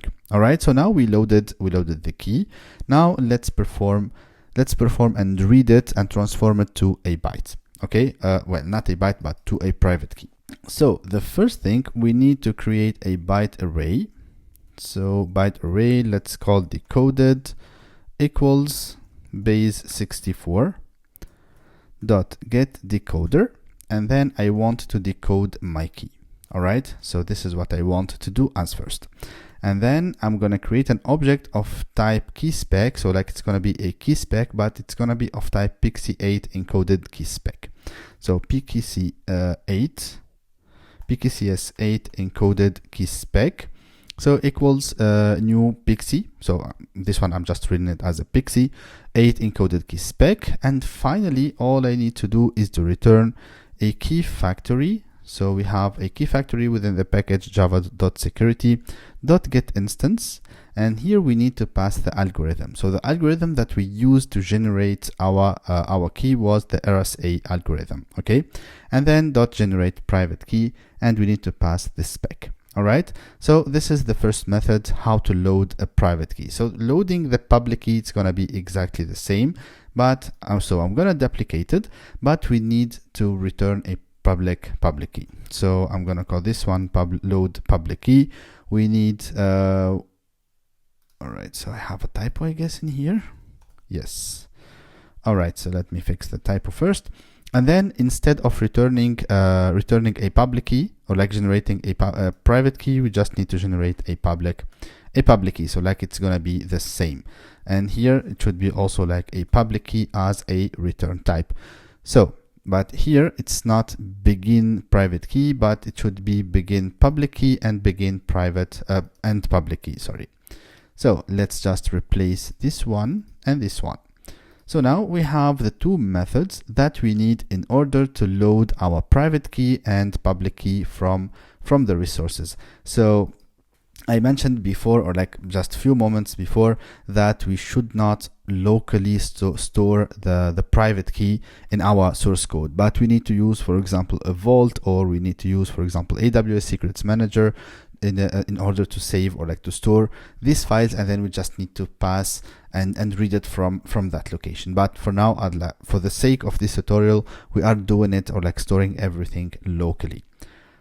All right, so now let's move on and implement our JWT service to generate the token, generate access to the access token, refresh token, validate, and so forth. All right, that's cool. Now let's create a new class, and I'm gonna call it JWT service. So since we have all the dependencies, nothing needs to be added. The most important thing is we need to add the service annotation. And now let me first explain and talk to you what we want to do. So here, this class or this service class is the class responsible for generating access token and as well as the refresh token. So we have a token type. So like it depends on the type we want to generate, whether an access token or a refresh token. And also we need methods to validate or to sign and validate the token itself, extract the claims, and so forth. So for that, let's start by declaring some parameters and attributes that we will need. So the first thing I will, as I mentioned, I will have a private static final string, well, not issuer, but I'm gonna call it token type. All right. So this token type, and I will call it token underscore type. So this information, I will include it in my JWT token in order to know what I'm generating exactly. So here we have, as I mentioned, access token and refresh token, but I don't want to generate this one. Then I will create a private final private key. So I'm gonna have my private key in here. So I'm gonna call it private key and also private final public key. I'm gonna call it public key. All right, and then I will just create a constructor with a private key, so it receives nothing as parameters, but I will initialize them in here. So the private key, so it's gonna be my key utils, the one that we just implemented, and then load private key. So my private key is located, so this one also needs to throw exception. So my private key, we know that it's located under keys / local only. So the one that we created together / private_key.pem. All right, the same for the public key. So let's use it in the same way. Okay, so here it's gonna be load public key. And then here we need also to change this one to public key. So now when we first instantiate, or like when first Spring instantiates this JWT service, we will automatically load the private and the public key in memory. So this will not pose any, or like will not cause any issue or performance issues, because I remember I saw some discussion about this, that using private keys or like using keys might cause performance issue, because every time we need to load it from the file and so, but we can just load it in the memory. So like this is what we are doing in here. So we care also about the performance. All right, so now I'm gonna create my first method. It's gonna be private string generate access token. And here I'm gonna just need a user, or like a string user name. All right, so the username is gonna be mainly the subject, which is the email. So here I'm gonna create a map. So I will have a map of type string and object. So it's gonna be claims. So it's gonna be a map. Well, I can use a map.auth. So I can use a map.auth. And token type, and here it's gonna be access token as a token type. All right, so access token, maybe let me put it all as an uppercase, and then I will just return a method called build token. All right, so this build token, it will take the username as parameter, claims, and also we need, or like if you want, so like just to add some extra configuration, or like some more flexibility when generating the tokens, we can also add some access token expiration. So I'm gonna create a private long here. I'm gonna call this one, for example, access token expiration. All right, so this is gonna be in milliseconds. I will inject it later on, but here I would just need to pass access token expiration. So let's go back to this one. So this access token expiration, I will externalize it to my property, or to my YAML file. So I'm gonna use the value annotation, and then colons, and then $, and in here we can use, for example, app.security, and then let's say JWT.access token expiration, something like that. So access token expiration. So not valid, sorry, I really hate this stupid auto completion sometimes, so I need the value from Spring. All right, so here we don't have this yet. So if I open my application.yaml file, you remember here we said that we have app.security. So now let's add the missing ones, which is JWT. And then I want to add access token expiration. So expiration. So for this expiration, I will just define a value, which is, it's going to be 24 hours. So 24 hours, we can just calculate it by multiplying 60 by 60 by 24, and it's gonna result in this one. So since we are here, let's also add the refresh token expiration. So it's always recommended that you have a short access token expiration and a longer refresh token expiration. So this way, if you need to rotate or something like that, or like to invalidate an access token, you can do that in an easy way. So expiration. So for this one, let me add a comment in here. So 24 hours. And let's say, for example, and so 24 hours, I would say for local, like for local testing, but I recommend 15 minutes for prod, or like for any other environments. So then for the refresh token expiration, just multiply this value by 7. So and it's gonna give you 7 days. So I will just define this one in here. All right, let's go back. I'm gonna just duplicate this one, and this one I'm gonna just rename it to refresh token expiration, and in here refresh token expiration. So within the ultimate version of IntelliJ, to make sure that you did not make any typos, when you press on command or control in Windows and click on this one, it will navigate you automatically to the definition of that property. All right, so this way you make sure that that you correctly defined your property or like your value.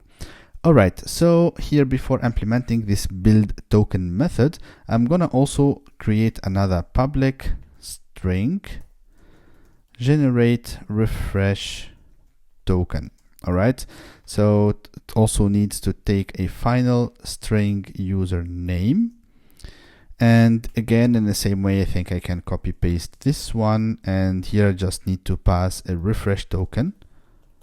So a refresh token. So we'll see all this information later on when we finish the implementation and generate a token and decode it on JWT.io. All right, so now let's move on to building, to implementing the build token method. All right, so here let me just call this one expiration because expiration because it can be for access token and for the refresh token as well. All right, so for this one, we need to use JWTs from io.json web token, the library called JWT. So that one, and then let's call the builder, and then let's define the claims first. All right, so the claims, it's gonna be claims, the one that we have or received as a parameter. And then we have the subject, which is our username. And then we have the issued at. So the issued at, it's gonna be a new date of system.get current milliseconds. So we need to use the java.util.date. And then we can also define the expiration. So it's gonna be a new date as well.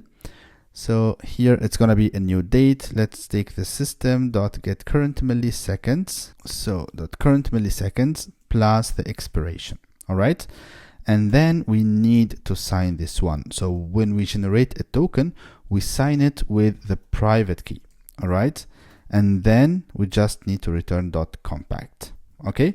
So this, and here let's say maybe this .private key, and this way we are generating a token. So it depends whether it's a refresh token or an access token, but we need to make sure that we sign our token using the private key, not the public key. But when it comes to decoding the token, we need to use the public key to decode it.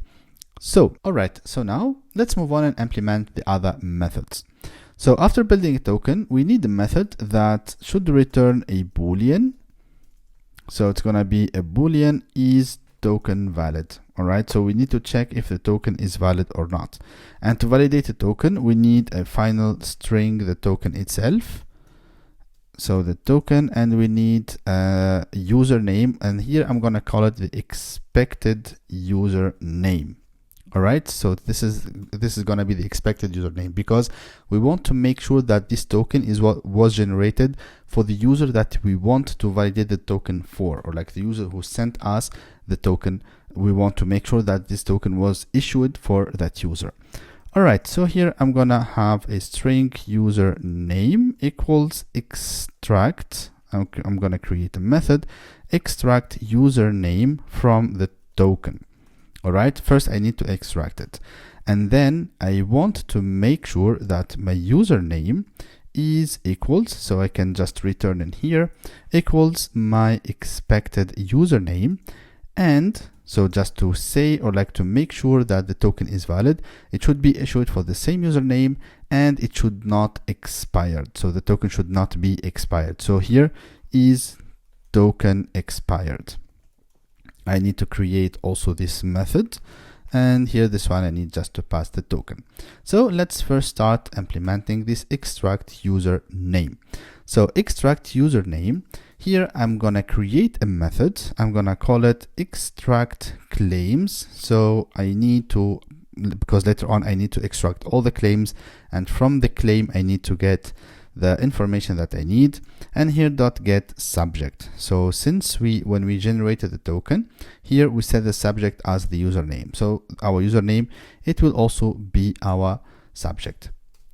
All right, so now I will create the method called claims or extract claims, and it's gonna return claims. All right, so here I'm gonna use a try and catch method. So here I will use JWTs in the same way.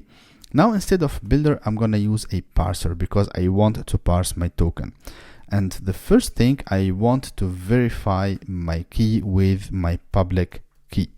All right, so once it's verified, I want to build it, and then I can say parse signed claims of my token, and then I can just get the payload. All right, so and then just get the payload. And here I want to catch final JWT exception. So it's going to be of type JWT exception if something goes wrong. And here, instead the token is in the wrong format. So I can whether throw the JWT exception itself, or maybe let's say just a runtime exception in here. But I would highly recommend using or like throwing a better exception, or like a more dedicated exception for that. All right, so now we have our username. Let's continue and implement the method isTokenExpired. So I'm going to implement this one. So isTokenExpired, it's so simple. So extract claims for the token, get expiration, and it should be before new date. All right, so this is the expired token. Now we still have to implement one final method, which is, maybe let's scroll down here, and it's going to be public refresh. So it's going to be public string refresh the access token. All right, so we need to refresh the access token, and here we need a final string refresh token. So we need the refresh token itself in order to generate a new access token. All right, so first I'm gonna have claims. So I'm gonna extract my claims, and then I need to check. Okay, so I really like this auto completion. So I need to check if the token type is like this token that I received. If it's not a refresh token, I need to throw an exception saying that this is not a valid token type. All right, so this is the first thing.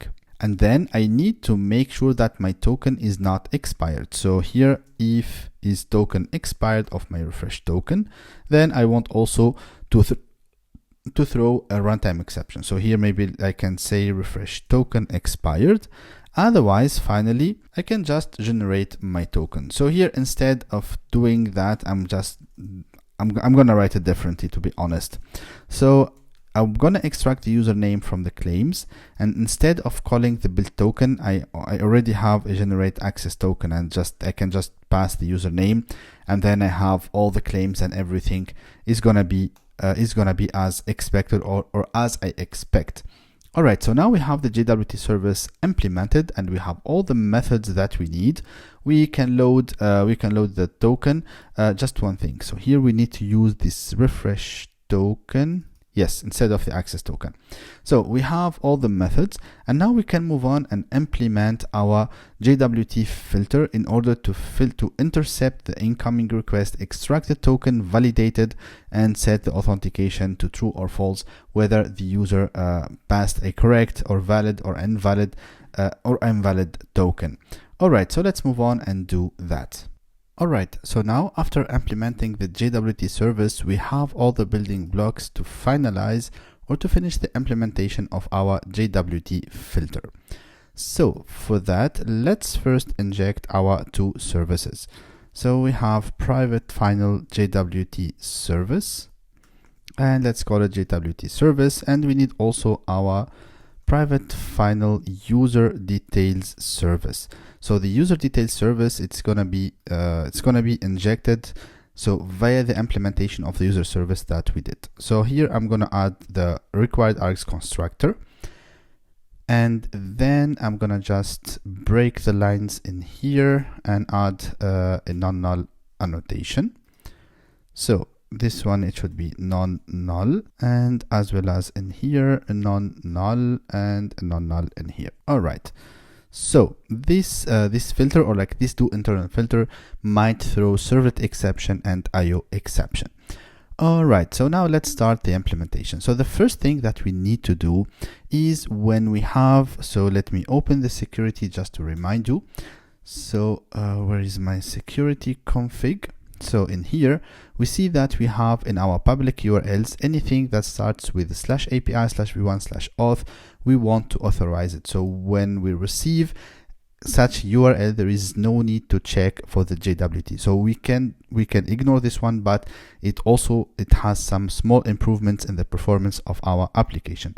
So to do that, so if my request dot get servlet path dot starts with or contains, so let's do contains, it's better. So if it contains the /API/v1/auth, I just need to continue or execute the next filter chain, or like the next filter in my filter chain. So this way I don't need to execute the rest of the logic that we are going to implement just right now. Then let's create our string auth header. So let's get our authentication header equals my request dot get header. And for that one, we can use the HTTP headers from Spring, not the java.net dot authorization. So it's gonna be exactly the same. So whether we just type it manually or we use this static final or like this constant from the HTTP headers from Spring. All right, so then I'm gonna create a final string JWT or token, just call it whatever you want. And here I'm gonna have also a string username. So now I need to do a check. At the beginning, I need to check something. So here, if my authentication header is null, or my authentication header does not starts with, so starts with bearer space. So here I need to add the negation. So if my authentication header does not start with bearer, so I know that this is not a bearer token. So in this case, I just need to do to call the next filter in my filter chain and just return. So there is no need also to continue the implementation for that part. All right, so then I need to extract my token. So here I need to extract it from the authentication header, and then I can use the substring starting from the position 7, because if we count these letters, or like this sorry, not letters, but these characters, the sum of them, or like the length of this one, is 7. So we want to start, or like to get the substrings starting from the position number 7. And then the username, it's gonna be this.jwt service.extract username. Extract username. Do we have this in our JWT service? Where is the method extract username? Okay, so it's private. We need to make it public. All right, so now we can go back, extract username from our JWT token. Now we need to do some checks. So first, if my username is not null, and I need to make sure that the user is not already authenticated. So for that, I can use the security context holder. So security context holder dot get authentication, get context and then dot get authentication. So if the authentication is null, this means that the user is not authenticated, so I can continue the checks and the implementation. So first I'm gonna use user details object. So user details, let me import it. Let's call it user details equals this dot user details dot load user by username. And here I just need to pass the username. All right, so this is the method that we implemented already before. So now I need also to perform another check. So if my this.jwt service and is token valid. So if the token valid, so if my JWT token is valid for my user details dot get username, user details dot get username. So if it's a valid one, so then I need to change, I need to set the user as authenticated in my authentication. So for that, I'm going to create a username password authentication token. I'm going to call it auth token equals a new username authentication token. And for that, I need to pass 3 parameters. First, I need to pass the details, and then I need to pass the credentials, so it's null for now, and the authorities which I will get from the user. So once we do that, then we can use we can do our auth token dot set details, and then I can set a new web authentication detail source. So web authentication details source, and for that I can use a build method or like build details out of this request that we received. All right, and then finally I use my security context holder.getContext.set authentication, which is this authentication. And one important thing, don't forget, always at the end of the filter chain, no matter what happens inside, you need always to call the next filter in our filter chain. Otherwise the next filters will not be executed and you might face issues, or like the application will not work at all. All right, so this is how we implement our JWT filter. And now let's move on and implement the authentication flow or the authentication service in order to log in the user, generate a refresh token, generate an access token, and also register a new user. All right, so now we can start implementing the authentication part of the authentication domain. So I'm going to close all the tabs, and in here I'm going to create a service, an interface in an auth package, and I'm going to call it authentication service. So authentication service. So this one I will just leave it empty for now, and at the same time I'm going to create the request and the responses. So first of all I'm going to create an authentication request in a request package. So authentication request, and as well as I will create also a response, and also I will create a refresh request and a registration request. So let's start with creating all the requests. So here I'm going to create a registration request, and also I will create another one to refresh the token. So I'm going to call it refresh request. So this one we will use it to refresh the token, and then I will create a response. So for the response, I'm going to create authentication response. All right, so now I have all the things. So here I'm just going to move it to a response package.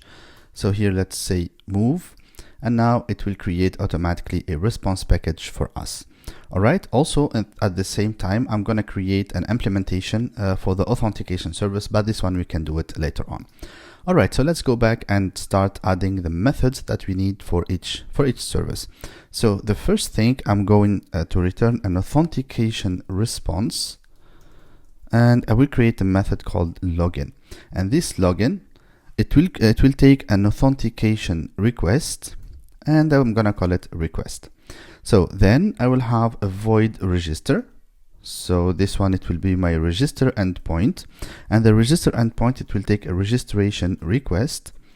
And finally, I will need an authentication response for the refresh token. All right, so I'm gonna call it refresh token, and this one, it will take a refresh request in order to refresh my token.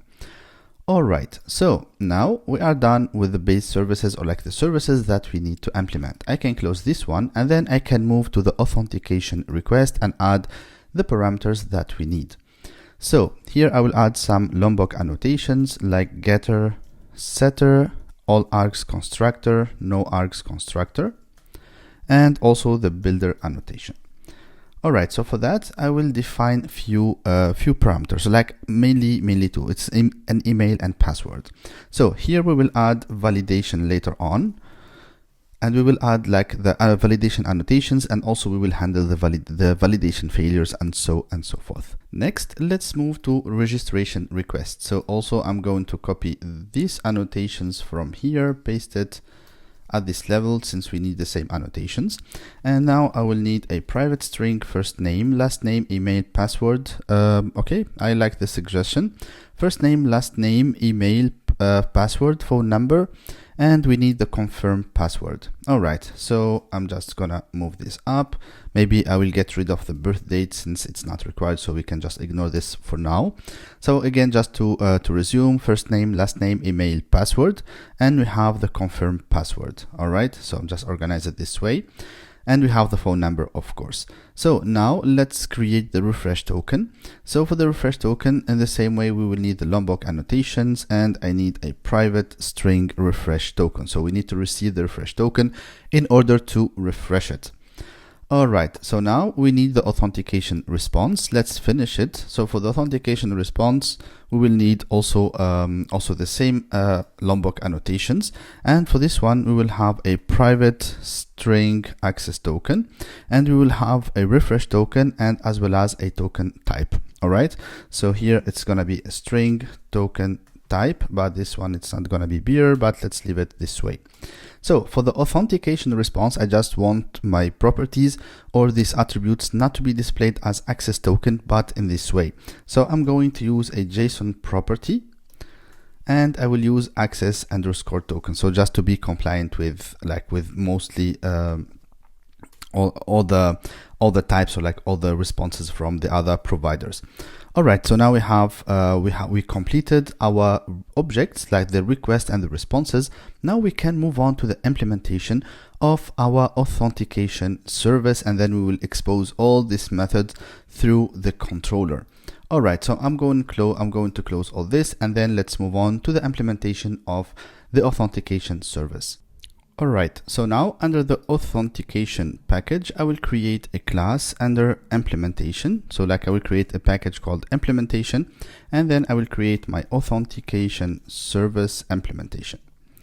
Alright, so let me make this one full screen, and this one will implement authentication service. So let's implement all the methods, and then we need to add the service annotation, and also the required args constructor, and maybe slf4j in case we need to add some logs. So now let's start with injecting the required beans and services that we need in order to do that. So first of all, I will need my private final authentication manager. So authentication manager, and I'm gonna call it authentication manager. So for now, we see that we do not have a bean for that. Then I will need my JWT service. Also, I will need a private final user repository and private. So here, then we need also the role repository. So it's gonna be private final role repository. I think we did not create one for now, but let's go ahead and create it. So let's create first the role repository. It's going to be an interface, and then it's going to be under role package. All right, so this one extends JPA repository of role and string. So we have this for now. Let's go. Then if we need methods, we will implement it. And then we need our private final user mapper. So this is going to be our user mapper. So the first thing here we need to provide a bean of type authentication manager. So let's go to our bean. Let's go to our bean configurations, or like beans configuration under the config package. And in here, let's go and add an authentication manager bean. So I will need the bean annotation, and then it's going to be public authentication manager. So it's going to be authentication manager. And for that, I need to inject something. So here I can inject my authentication configuration, and let's call it config as a short name. And simply I need to return config.getAuthenticationManager. All right, so this one it needs to throw an exception. So here maybe let's say throws exception. So throws exception, and that's it. And here it's config, of course. So now we have our authentication manager bean. Let's go back in here. So like all the errors are gone. And now we can start implementing our authentication method, or like the first one, which is the login. So for the login, let's start with doing this. So I'm going to create an authentication object. So final authentication.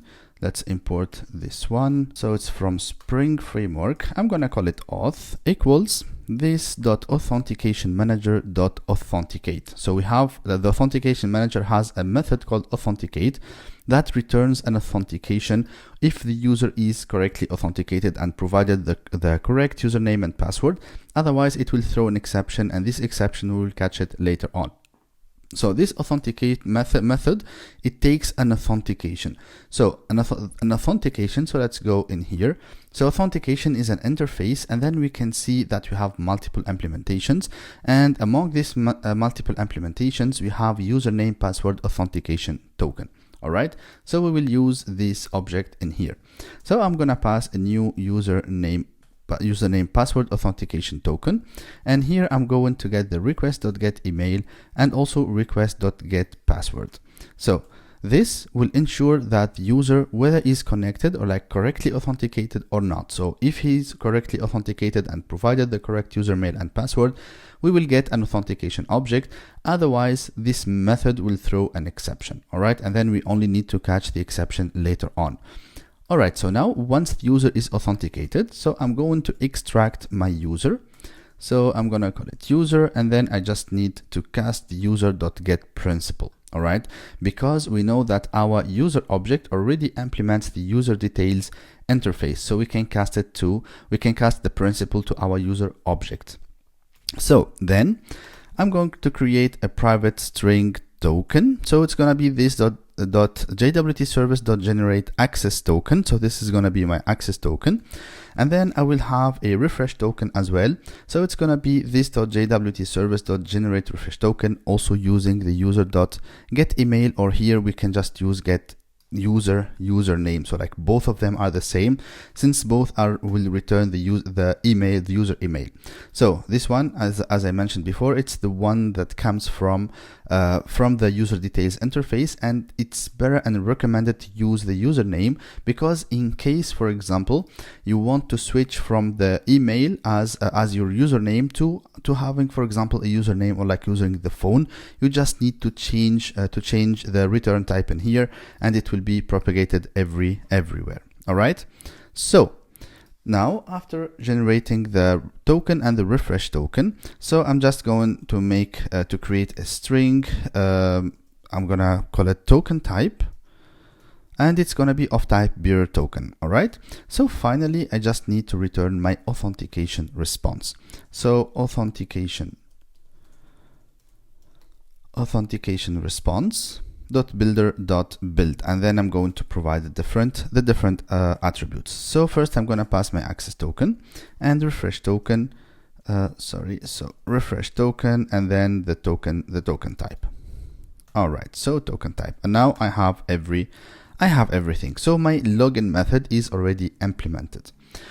Next, we need to implement the register method. So this register method needs to do some checks and also perform the user registration and set the user as disabled by default and so on and so forth, or like you can make it enabled by default, and then just perform maybe a user activation process using for example like email validation or SMS validation, and so now let's move on and implement the register method. All right, so first of all, this method needs to be transactional, because we want all the process all the logic that we will write in this register method to be within the same transaction. If some part of it fails, all the process should also roll back. All right, so this is why we need the transactional annotation. So then here we need to do few things. First, we need to check the user email, and then check the phone number, and also we need to check the passwords. So why we need to do that? Because we want to return like a decent and correct messages to the end user. So let's first start with check user email method, and this one we will pass the the request.get email. So .get email, and then we will need another method. So this method, it will be check user phone number. So we need to check if we don't have another user with the same phone number. So here it's going to be request.phone number. And finally, we need to check the passwords. So check passwords. And here we need to pass the request.get password and also request.confirm password. All right. So this is what we need to implement as method. So I'm going to create, first of all, this method. I'm going to create also this one, and then I will move them to the bottom. And finally, check password. All right, so I'm going to move these methods to the bottom since they are private. So I just prefer moving them this way. I'm just going to reorder them, so as like the calling order. So maybe sometimes like I exaggerate, but all right, just follow up with me. Okay, so here for checking the user email, first we need to make a call and return a boolean. So here we can call our user repository.exists by email ignore case. We want to check if this email already exists, and here simply if exists, or maybe let's call it email exists. So email exists, then we need to throw a new business exception. All right, so business exception, and here we can use the error code dot email already exists. So we don't have this already exists. So let's go ahead and create this one. And all right, so email already exists, or like user already exists with this email. So it's totally fine. Just do, or like write the message that you want. So this is the method check user email. So it simply checks. So just for the code clarity, that's why I decided to extract it to another method. So here when we see the register, we see that we have 3 calls for 3 methods that they do the check for something. All right, let's do the same for the phone number. So here let's also have a final boolean phone number exists equals this dot user repository dot exists by phone number, and we need to pass the phone number. So in the same way, if the phone number exists, we need to throw a new business exception. So new business exception, and then it's gonna be error code dot phone exists, or like phone already exists. All right, so let's say phone already exists. Let's create this this constant, and that's it. So all of them, they will be of type bad request. All right, now let's go back in here. So we are done with the phone. Now we just need to check the passwords. All right, so here we have the password and the confirm password. So first of all, if the password is null, or the confirm password is null, or we can also go further. So I guess we don't need to check if the password is null, but this is just a check, because here after that I want to check if my password dot equals, so if not my password dot equals my confirm password. All right, so it's just a null check. Just in case. We know that this should not happen because the validation should throw an exception at first, but just in case. All right, so now I just need to throw a new business exception, and let's say error code dot password mismatch. So I'm gonna say password mismatch, and let's create this constant, and let's say password mismatch. All right, so passwords do not match. And now we are done with the first part, which is the validation part. So once we validate everything, we need to do something. So we need to fetch the user role, because when we register a user, we want by default to assign him a user role. So I'm gonna create a role object, not role repository, but just the role entity. So I'm gonna call it user role equals this dot role repository dot find by name. So we don't have this method yet, but we will create it. And the role, it's gonna be role underscore user. And then let's say or else throw new entity not found exception. So I'm going to throw a new entity not found exception. So here, for example, we can say role user does not exist. So role user does not exist. All right, so now we are done. So let's go ahead and create this find by name method. So it's going to return an optional of role. All right, so it's going to be an optional of role, and here we can just use like the Spring query language and just do find by name. So yeah, this is what I mean. All right, so now once we fetch the role, we'll create first a final list of roles. So because when we create a user, we need to assign a role to it. I'm gonna call it roles equals new array list. All right, because like we have a many-to-many relationship between our user and role. So here I'm going to do roles dot add user role. So this is going to be the user role that I will assign to the user, and then I will need a final user object. So it's gonna be user equals this dot user mapper dot to user, for example. All right, so we don't have the to user method, but we will create it in few moments. All right, so let's go ahead and create this method in our mapper. So this is like a classic mapping, so like nothing really fancy. So it's gonna be user.builder.build, and here it's gonna be first name, for example, and dot last name, and we need also the email.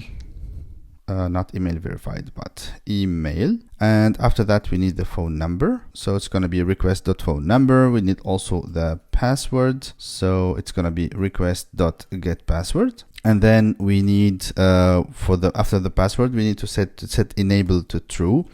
So as I mentioned, you can also set it to false and implement a verification and enabling logic via email or SMS or anything else you want. But for now, we will just skip that.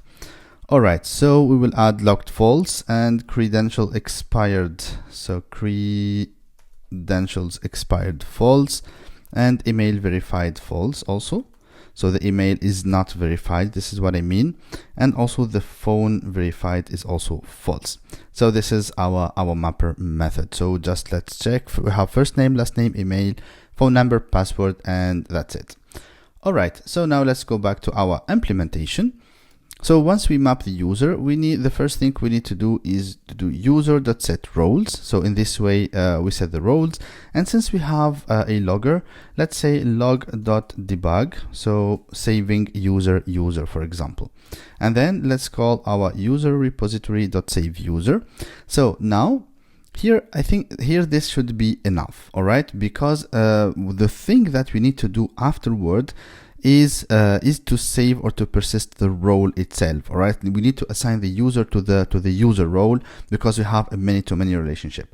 Also, if you remember, here we have for the rows we have a many-to-many with a cascading type persistent merge. So this should be fine. But let me also show you in case you don't have the cascading type, how you need to deal with that. So I'm gonna create a final list of user. So it's gonna be, I'm gonna call it users, and then users.add role, and then role repository.save, well, not save all, but just save my role. And here, see, yeah, this is what we missed. So we have user role here dot set users, and we need to save the user role itself. All right, so we need to save the user role. And now we are done with the register method as well. So now we can register a user. So just to resume what we did in here, first we need to check if we have a duplicate email or like another user with the same email. The same for the phone number, since both of them, they should be unique across our database. And then we need to check the passwords, all right? Because in the validation, we did not implement something that checks if the two passwords they match or not, but we can also implement a custom validation for that. And I will show you how we will implement custom validations just afterwards. Just wait, stick with me, and you will see how we can implement custom validations. So then we need to fetch the user role from the database, and then we created a list because the relationship between the user and the role is many-to-many. So then we map the user from the request, or like we create a user out of our request, and then we set the roles. And finally, not finally, but save the user later on. And as I mentioned, in case you don't have the cascading options, this is how you can also persist the rows, or like assign the user to the user role. All right, so now we are done, as I mentioned, with the register method. So then we need to move to implement the refresh token, since I think it's gonna be a super easy one. So first I'm gonna have a final string new access token. And for this, I need to call this my JWT service refresh access token, and I just need to pass the refresh token from my request. All right. So then I'm gonna say final token type. So it's gonna be a string token type. It's gonna be bearer token. And then I just need to return an authentication. All right, so return my authentication response.builder.build, and here it's going to be access token. It's going to be the new access token, and the refresh token is going to be the same refresh token that we received. And finally we have the token type. So this is the refresh token method. All right, so now we are done with the implementation of our authentication service implementation. The next step is to expose these methods or this logic through a controller, or like through few endpoints, and then we will move on to the next part and what needs to be done next to in order to finish the implementation of our whole application, or like the whole security process. All right, so now I will just try to minimize this one and close all this. So I will just create here an authentication controller. So I'm going to call it authentication controller, and here it's going to be like a classic controller, so really nothing really fancy. So it's going to be a REST controller, and then I will add a request mapping /API /v1/auth, and I will have also like a required args constructor to inject my beans, and I will add a tag with a name, let's say authentication and authentication API.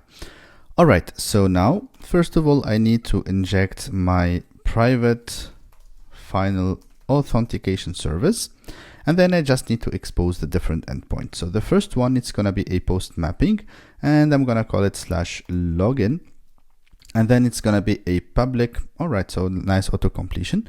So here we have so it's going to be a public response entity, so I want to use a response entity of authentication response. All right, so then I just need to return response entity.ok and this authentication service.login. All right, so also here I will add some validation, or like some annotation. So I want it to be valid, and this is my request body. All right, so now for the register, so this one is going to be, let's say, response entity of type void, so like with a void with an uppercase. And also let's add the validation annotation, so like @valid, and also this is my request body. And then all I need to do is just register my user, and then I can just return a response entity, and here instead of OK, so it's gonna be status. So I will use http status dot created and then build. All right, so this is my register method.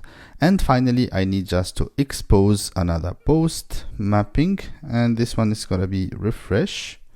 So this is going to be the refresh endpoint, and it will be a public response entity of type authentication response as well. And here let's call it refresh. So refresh method, and here I will have my request body, and it's gonna be a final refresh request. All right, so and then finally all I need to do is just to return a response entity.ok with authentication service.refresh token. So now we have our controller ready to use. So let's move on to the next part, and let's start adding some. First of all, let's add the auditing, or the JPA auditing for the user who created and who updated something, and then let's add also the validation, and so forth. All right, so now let's move to the next part and implement our auditor aware. So inside the config package, I'm going to create a class, and I'm gonna call it application auditor aware. So application auditor aware. So this will return, or like should return, the ID of the connected user, or like the user who performed that action. All right, so in order to do that, we need to implement an interface called auditor aware, and here we need to pass the type of the object, or like the type of the ID of our user entity. So in our case it's of type string, and in here we need to implement a method getCurrentAuditor. So this getCurrentAuditor, it's going to be as follow. So first I will get the authentication from my security context holder, so equals security context holder.getContext.get authentication. I need to perform some checks at first. So if my authentication is null, so if it is null, or my authentication or the user is not authenticated, or if it's not or if the user is instance of anonymous authentication token. So if authentication instance of anonymous authentication token. So in this case, if I have this one of these conditions, so maybe let me break the line in here so you can see everything. So if I have one of these conditions, I just need to return an optional.empty. So I don't have a user. So this means I don't have an authentication, or the user is not authenticated, or this is an anonymous authentication token. Otherwise, simply I need to get the user. So we will have a user, and as I mentioned before, we can cast the principal to a user, and then it's gonna be an optional.off nullable, and the nullable is gonna be user.getID. All right, so like, because we need, for our case, we need the ID of the user, not the email. So also you can change it if you want the email or like the username. You can also use the username as the auditor aware, or like the object that you want to return. So once we are done with this one, there is another configuration, there are like two configurations that we need to do. Not only one, but two configurations. First, we need to go to our bins configuration, and we need to declare or create a bin of type auditor aware. So I'm going to create a bin here, and it's going to be a public auditor aware, not application auditor aware, but auditor aware of type string, and let's call it auditor aware. So here we need to return a new instance of our application auditor aware. So let's copy this bin name, and then let's move to the JPA config, and here within this enable JPA auditing, we have an information called auditor aware reference. All right, so this should be exactly the bin name. So just in case, for example, here you decide to give your bin a name, so for example, let's say just test, here it should be test here as well. All right, so this is what you need to consider. Or by default, it will take, like Spring will take the method name as the bin name. So now we have our auditor aware configured. So every time someone or like a user tries to perform an action, and we have an entity that extends our base entity, Spring will do the rest. So here I mean, so let me explain what I'm exactly talking about. So here when we extend the base entity, so we have the created date, last modified date. This will be automatically filled by Spring, as well as the created by and last modified by. So it depends really on the operation that we want to do, whether it's an update or create or insert into our database. So when we decide to use insert, so Spring or like Spring Data JPA will try automatically to get the auditor aware and fill the created by. The same for the last modified by. All right, so now let's move to another interesting part, which is validation. So what we will do next is to go through all the request objects that we have in here. So mainly we don't have much, but mainly we have requests in the user, and also like we have some requests in our authentication process. And for that we need to add some validation annotations. We will use like the basic annotations from Spring Data validation, and also we will create our own validator. So I'm going to tell you what validation or like what custom validation we need to implement, and also this is going to give you an overview or an idea how you can implement your own custom validation annotations. So let's move on and try to finish that. All right, so now let's start with our authentication request. So I'm going to remove this comment from here, and I will start with adding not blank annotation. And here we can also specify a message. So the message we can type whether a message or like we will have the default one. So the default one, it will be like Jakarta not blank. So for example, if we take one of this, it just must not be blank.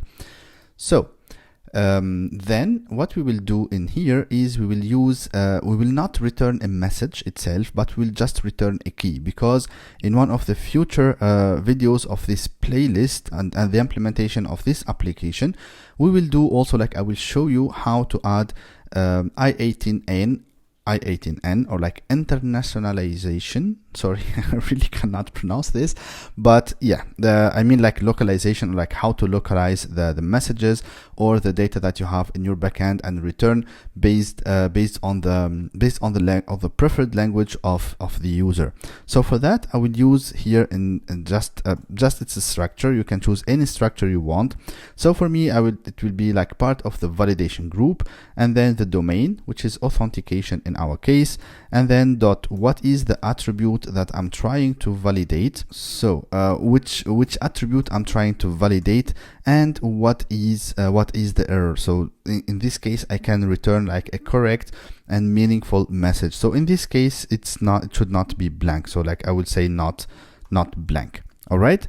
So also it should be an email. So like we can have the email annotation, and as well as we can use the message. So like it's going to be validation.email.invalid, or like format, for example. So let's say maybe format, since we talk about the format. Also within Swagger, we have an annotation called schema. So this schema annotation, you can use it just to give an example which attribute, or like what is the type, or an example of the data that user needs to put. So let's say, for example, ali.atmail.com, something like that. All right. So then let's move to the password. The password also should not be blank. So it's going to be validation.authentication.password.notblank. And let's use also like the schema. So here, let's say maybe password or something like that. So or like you can just put an example of a password. So these are the basic validations. Now let's move to the registration. So here we might need to add a bit more annotations, or like some custom things. All right. So here, let's start with the first name. So the first name, as we mentioned, it should not be blank, and the message, it's going to be validation.registration.email.notblank. We can also use the size annotation, and here's let's say, for example, it's going to be minimum 1 or like 5, and maximum, let's say 50 or 255. It's up to you. And then we have the message. So maybe let me break this down. I hope this is visible enough. So here it's going to be validation.registration, but here it's not email, but it's first name, and here as well as first name. So first name dot size. Also, if you want to validate that the first name should always start with an uppercase, we can use also the pattern annotation. All right.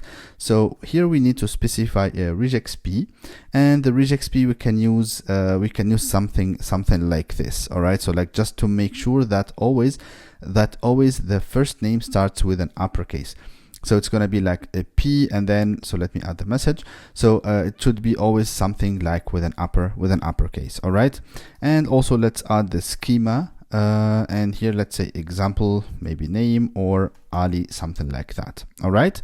So this is all about the first name, and we can use also the same validations, or like the same annotations for the last name. All right.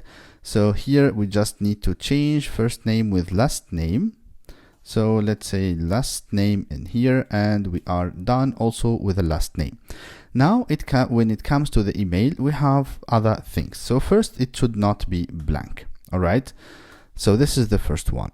The second, it should be an email. All right. So it needs to be an email. And then we have schema. Let's add also schema.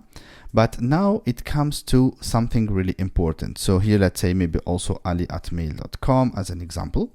So here, if you know, we have something, we call it disposable emails. All right. So it's something like you can say ali@yopmail.com. So like the domain Yopmail is a disposable email. So like we call them fake emails.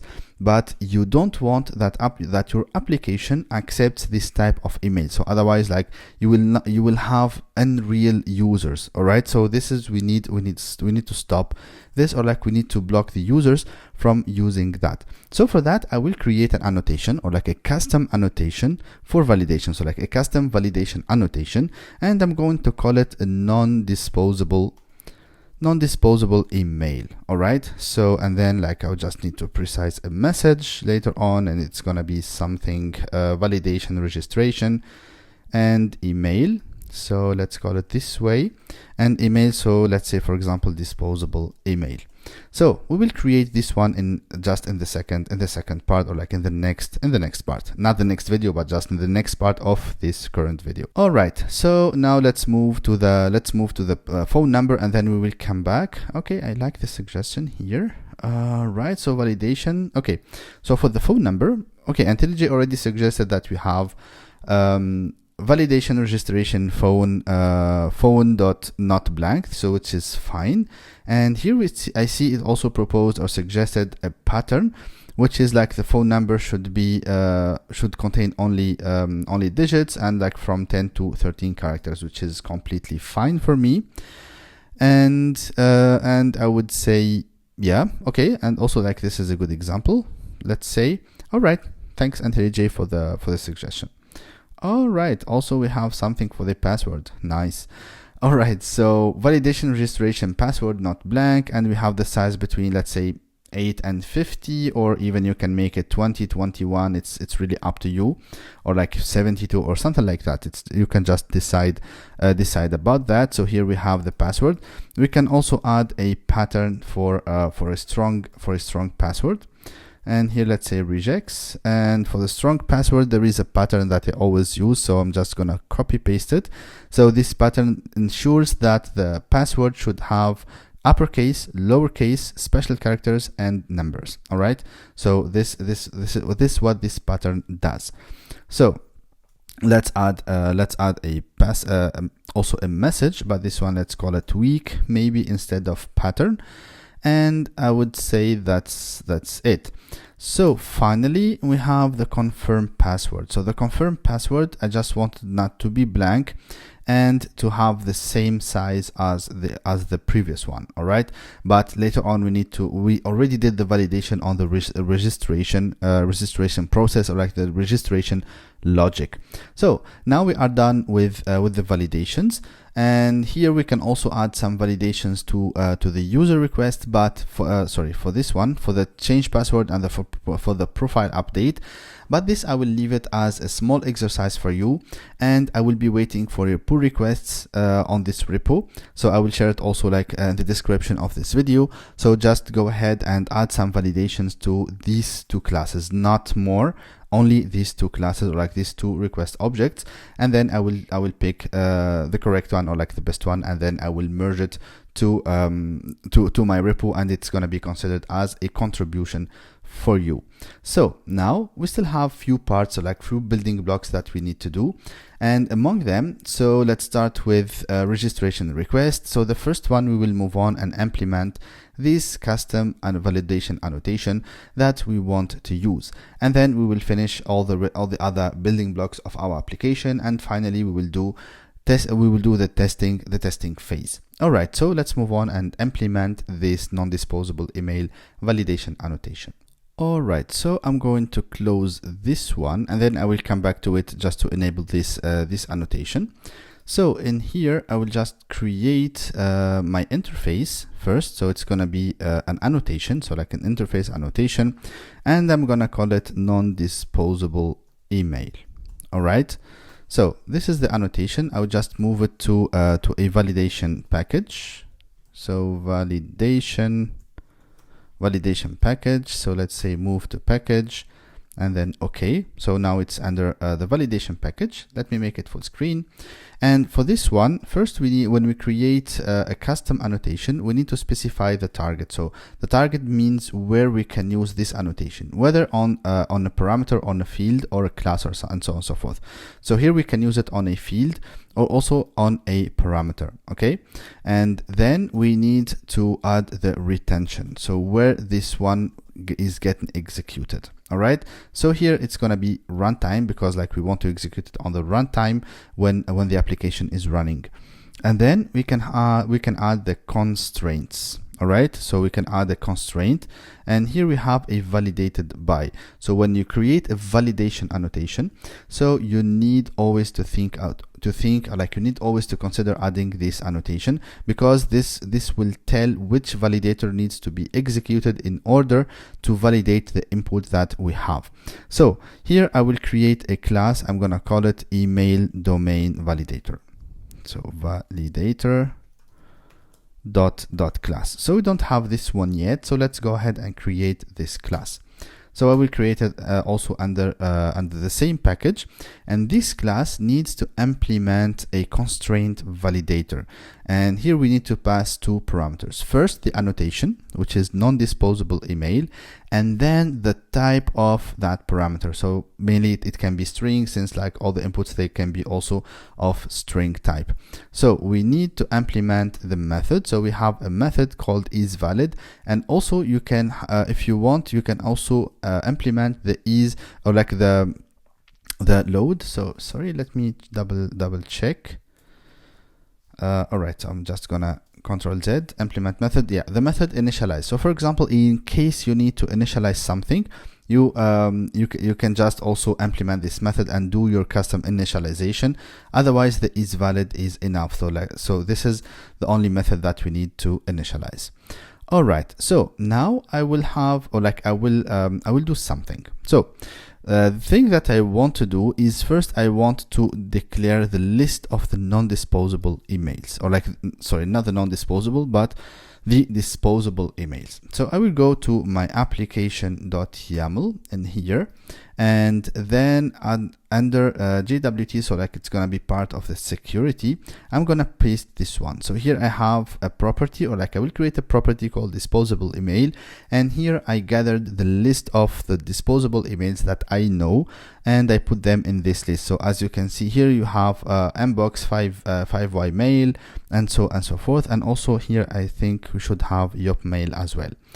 All right, so now we have the list. So let me show it again. So here we have the list of the disposable emails. So now, in order to implement our validator, so let's do the following. So first, I'm gonna create a private final set of string. So this, I'm gonna call it locked. All right, so like the blocked emails, not locked, but the blocked emails. And here I will create a constructor. I will create a constructor, no, let's say without parameters, and in here I'm gonna inject my list. All right, so to inject the list, here it's not app.validation, but let me also show you how you can copy the full path of a property. You will see the shortcut in here. So it's Ctrl-Alt-Shift+C, and in this way you can just paste it in here. All right, so now if I navigate, I will correctly navigate there. So it's not gonna be a set, but I will say maybe a list of string, and let's call it domains here. So these are the domains that I want to validate. All right, let me break this one for better readability, and then I'm gonna do this dot blocked. I can just make a copy of these domains, and automatically it will be transformed to a set, or like I can do the following also, maybe just to ignore the case. So let's say domains.stream, and then map, and then I will have like string, for example, and then two lowercase. I just want to transform it to lowercase, and then collect.collectors to set. So let me break the lines in here, so it's much more readable. So now I just initialized my list of blocked emails. So now let's move on to the implementation of, or the validation implementation. So the first thing, if my so the value, I'm gonna rename this one to email, because this is our email. So if my email is null or not email dot contains the @ all right, like if it doesn't contain this one, I don't need to do anything, because if you remember, I also can use the email annotation, or like the email validation annotation, and it will validate the email. So I don't need to revalidate the email format once again. All right, so first, now I will have I need to get the @ index, so like the index of this one. So it's gonna be the @index +1. So it will always get the exact index, but we need +1 because we need to copy starting from the next letter. All right. So then I need a final int dot index. So it's also going to be email dot last index of the dot. All right, because like we have something at, then the domain dot, and then we have com, fr, and so on and so forth. All right. So now finally I just need to do string domain equals email.substring from the @index to the .index. And finally, all I need to do, or all I need to return, if this dot blocks or like blocked contains the domain. So if the domain that I received is already in this blocked list, so it will return false. So this part will return true, and the negation will return false. So this means it's not valid. Otherwise, it will return true. So this means it's valid. So now if we go back in here, and if we go back to authentication and then request and then registration request, now we will be able to use this non-disposable email annotation. All right. So we missed something here, because the non-disposable email annotation we need to pass, or like we need to add few arguments. So first of all, let's have a string message as all the other annotations, and I will have a default value as well. So here, for example, let's say disposable email addresses are not allowed. All right, so this is the one. Also, we can declare a group, so a class of anything. Let's call it, so it's going to be a list in here. So it's going to be groups, by the way. And so first let me add the default. So default is empty, and groups are missing parentheses in here. So by the way, if you are asking how I know that, or like from where I get that, so if you just open any of this, you can just find anything you want in here. So I'm going also to copy this one just to make the process faster, and that's it. All right. So this is the payload. We can also define groups just to be compliant and compatible with the other annotations. All right. So now if we go back in here, so now our non-disposable email is working perfectly fine, and then we will test it later on, and we will test with some disposable emails, and we should expect that we have this error message. All right. So now we saw together how we can implement a custom validation annotations. The next part is we will move and implement our global handler, the global handler for our application. All right, so now I will create the global exception handler, or the application exception handler. So in a package called handler, I will create a class called application exception handler. So this will handle all the application exceptions, or like all the exceptions that might occur in our application. And we need to add a REST controller advice here, and maybe a required args constructor in case we need to inject something. And let's say SLF for J, just for logging.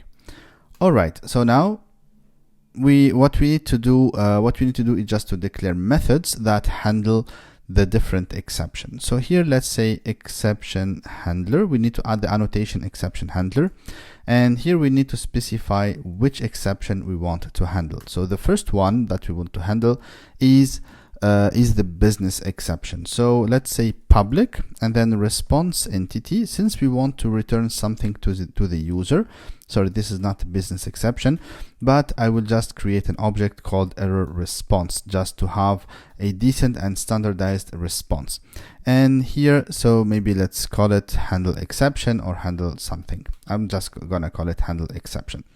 And this one, I will just try to inject the business exception that will occur, and then we will do the following. But first, let's go ahead and create a class error response in our handler package. So the error response will contain few things. So first, we need a getter. We need the all args constructor and no args constructor, and the builder. Just a builder annotation. And also I will just override or implement the toString method. So for that, I will have a private string message. So this will hold my error message, and also I will have a private string code in case I need a code, and of course I will have a private list of validation error, and I will call it validation errors. So this validation errors, it's something that I also want to use. So let's create a class validation error, and this one, it's gonna be also the same. So maybe not a full class, I'm just gonna delete this one. So validation error, let's just delete this, delete anyway, and I'm just gonna create a nested class. All right, so I'm going to copy this one. So okay, nice suggestion.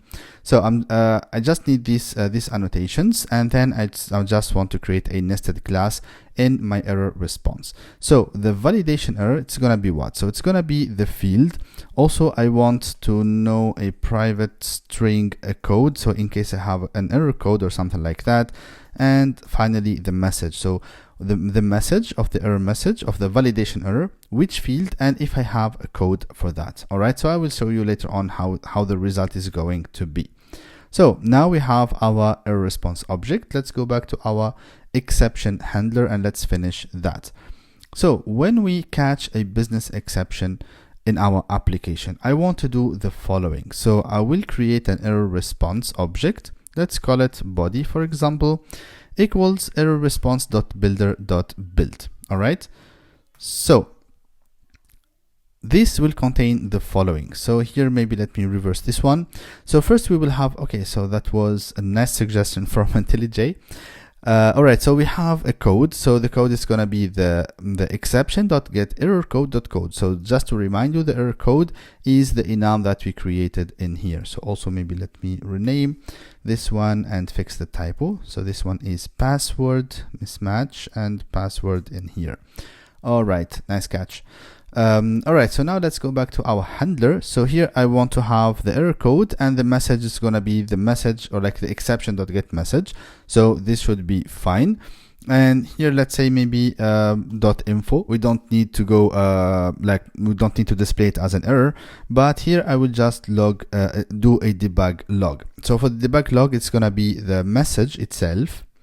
So exception.get message and the exception itself. So I want to log the exception that occurred in here, and then I want to return a response entity, but it's not a bad request, but it's gonna be status. So I will have a status. So here I will try to get the error code dot get status in case I have this one, if it is not null. Otherwise it's gonna be so if it's not null, so maybe let me try to format this in a good way. So if it is not null, I'm going to get the exception.getErrorCode.getStatus. All right, otherwise, let me break the line in here. Otherwise it's gonna be bad request, for example, HTTP status.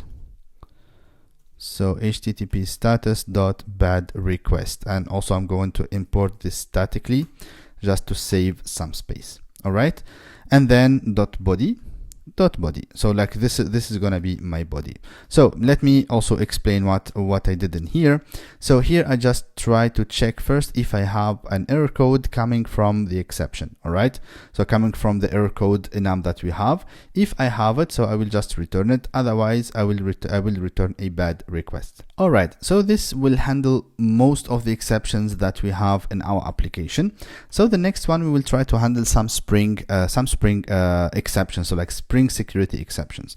So first I will add an exception handler, and for this one I will catch something called disabled exception. All right, so when a user that has the is disabled true, or like a disabled user tries to connect, in this case Spring will throw a disabled exception. So we need to handle that. All right, so let's try to build an error response body. Let's say maybe the code account disabled, and the message, let's say something, or like maybe let's try to create here. Let's go to error code dot, let's say error user disabled.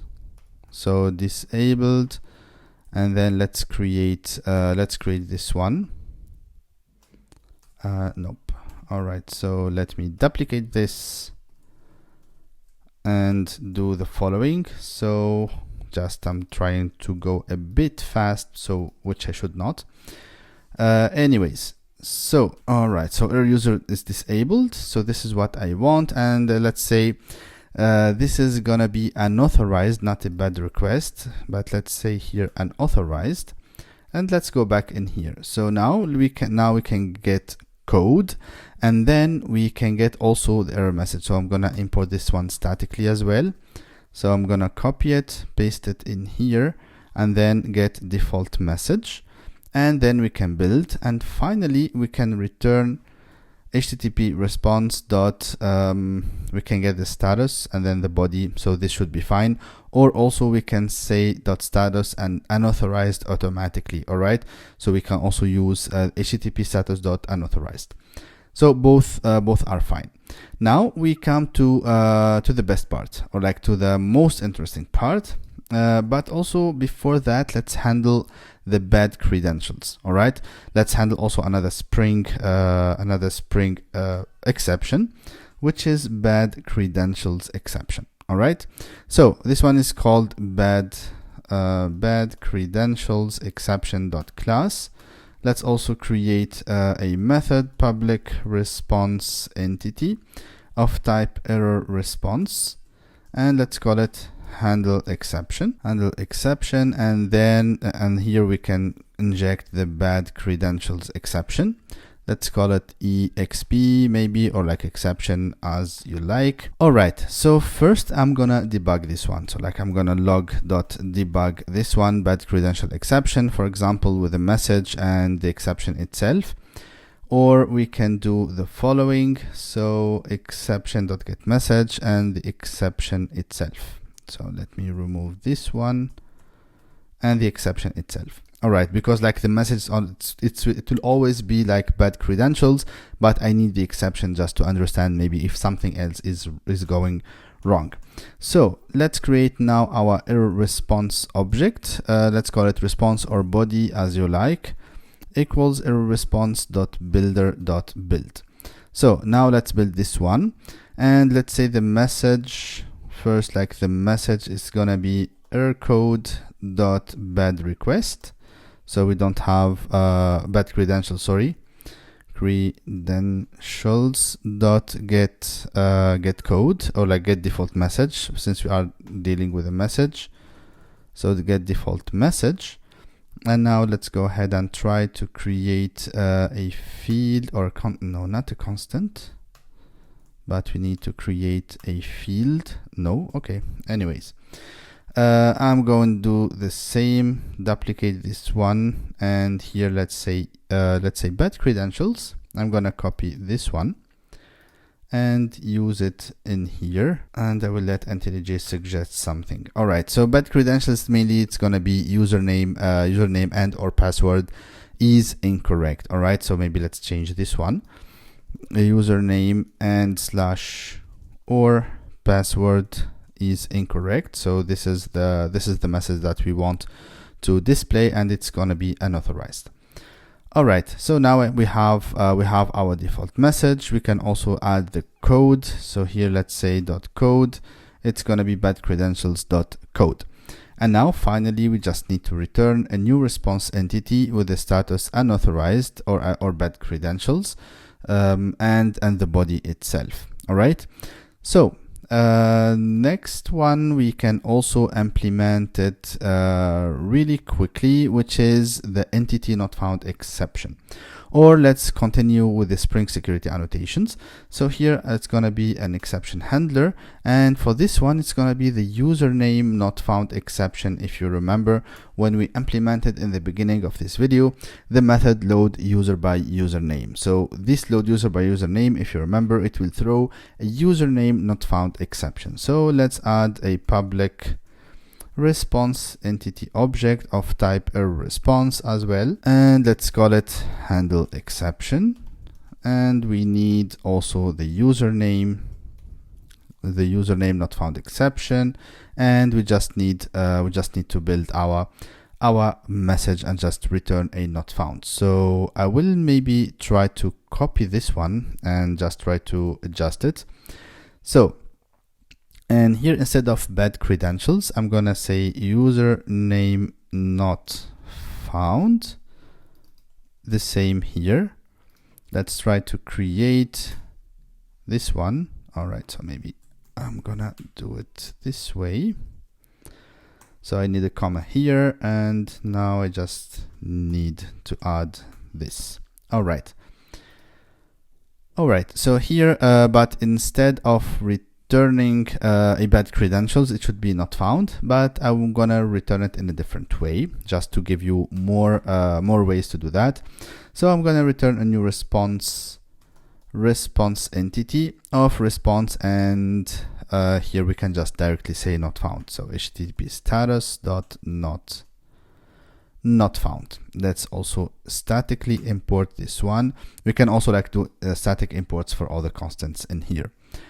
All right, so now we have the username, and also let's add finally a global one. So in case we have any exception that we do not handle in our application, so I'm gonna add an exception handler. So exception handler, and here I'm going to catch any exception in my application. All right, so any kind of exception. So it's gonna be a response entity, and here, so first let's log.error, an expected exception or unhandled exception, or if you want to, you can also do the following. So ex.getMessage, so this way you get the message of the exception, and then you throw or log the exception itself. So let's do an error response object. Let's call it response equals error response dot builder dot build. So now let's use maybe for the code, let's say error code and dot let's say internal exception, something like that, since it's something that we do not handle yet, dot get code. So now let me go and create this this enum. Oh, oops, not this. All right, so it's error code. It should be error code, not error responses. So maybe, what is going on? Yes. Okay, yeah, in error code. So let me, I don't know why it's suggesting this, but I'm gonna adjust it myself. All right, so comma in here, parentheses, and let IntelliJ suggest something. Let me fix this typo. It's username in this way and username in this way.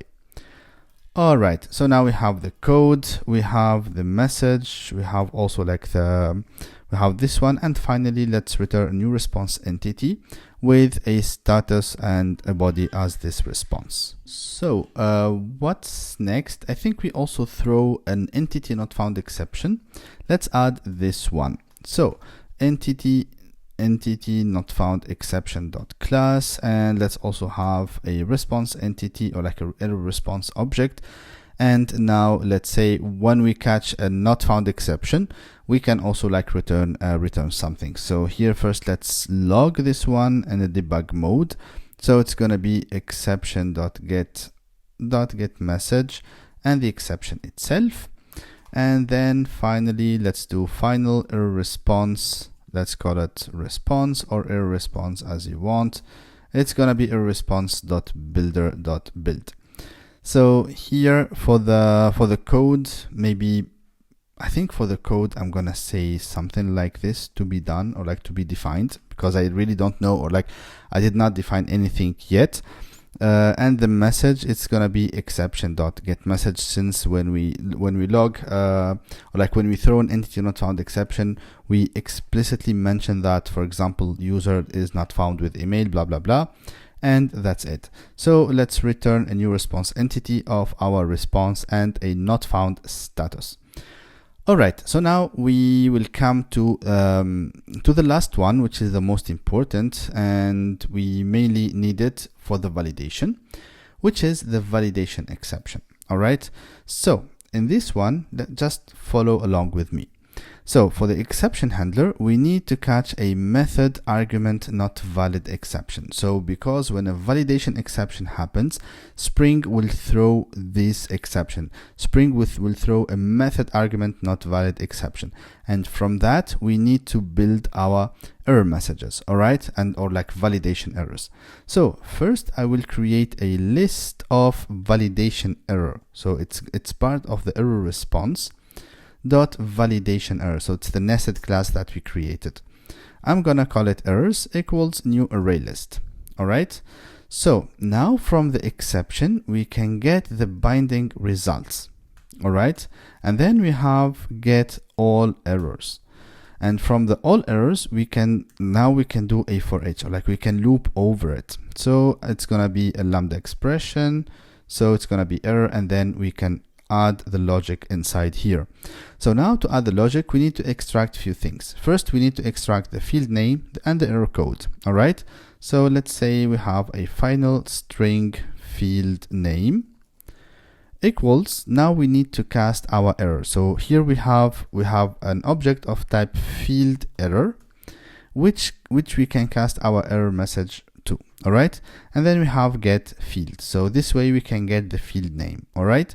So then we have a final string error code equals error dot get default message. So this is where we get from the default message. All right. So then let's say errors dot add. Now let's add an object of type error response. So it's gonna be error response dot validation error dot builder dot build. All right. So now we need to pass the field, which is the field name. We need also to pass the code. So the code, which is like the error code that we have, and we have the message, which is our error code as well. All right. So like, let's say they are both the same, but we will add later on the localization for this one. All right. So once we collect all the errors, then I will create a final error response. So error response, let's call it error response maybe, equals error response dot builder dot build. All right. So for this one, I will just dot validation errors, and I will just add the errors in here. So if you want to add a message or any other information, just feel free to do that.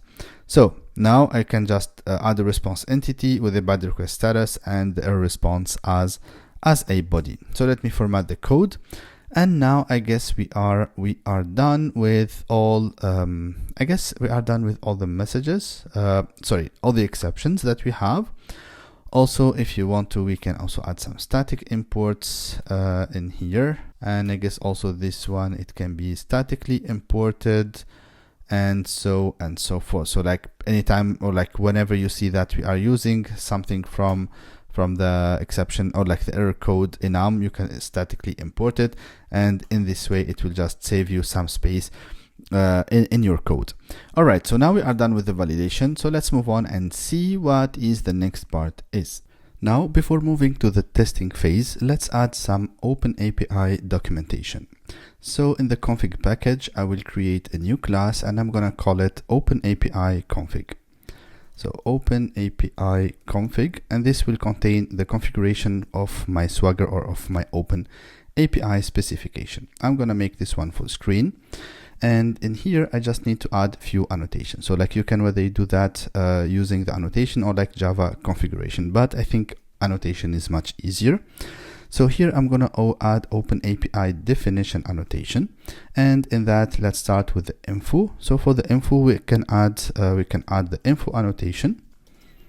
So, and within the info annotation, we have few information that we can add. So first we can add the contact.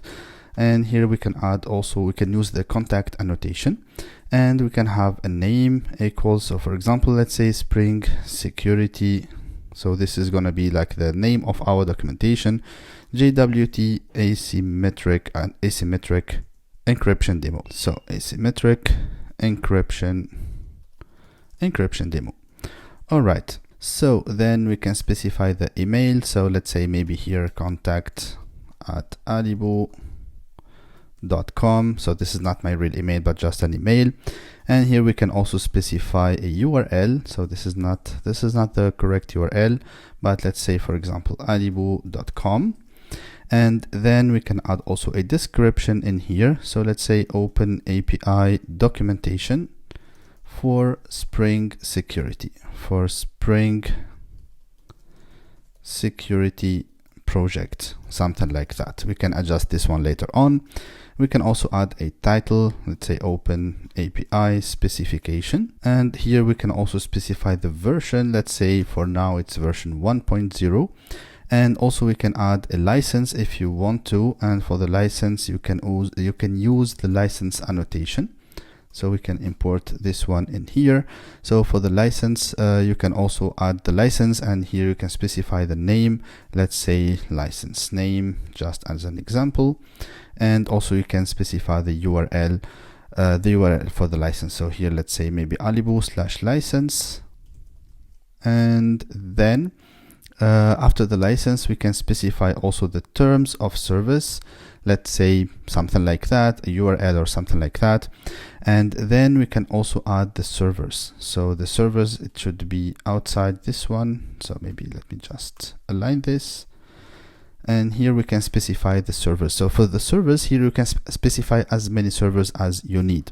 So let's say, for example, let's add the first one. So the servers, it should be a list, by the way. And here we can add a list of servers. So the first server, it will be, for example, let's say we will have this URL as a local host. And the description, so let's say, for example, development server or like local environment. So maybe let's say local AMV or environment. If you want, for example, to add another server, you can also use the same annotation. And here, let's say description, and maybe prod environment, and here just need to specify the URL. All right. So after the server, here comes something really important, which is security. Since our OpenAPI or like our API is secured, so we need to add some security requirements. So here we can add security requirements. So it's just one security requirement, but we can add multiple requirements. So here, let's give it a name. Let's call it bearer authentication. So after that, we need to add a security scheme. So this will give us the definition or the property and the configuration where we want to inject our security once it's generated. So let's add a security scheme. So security scheme, and okay, so I had an auto completion. So name bearer auth.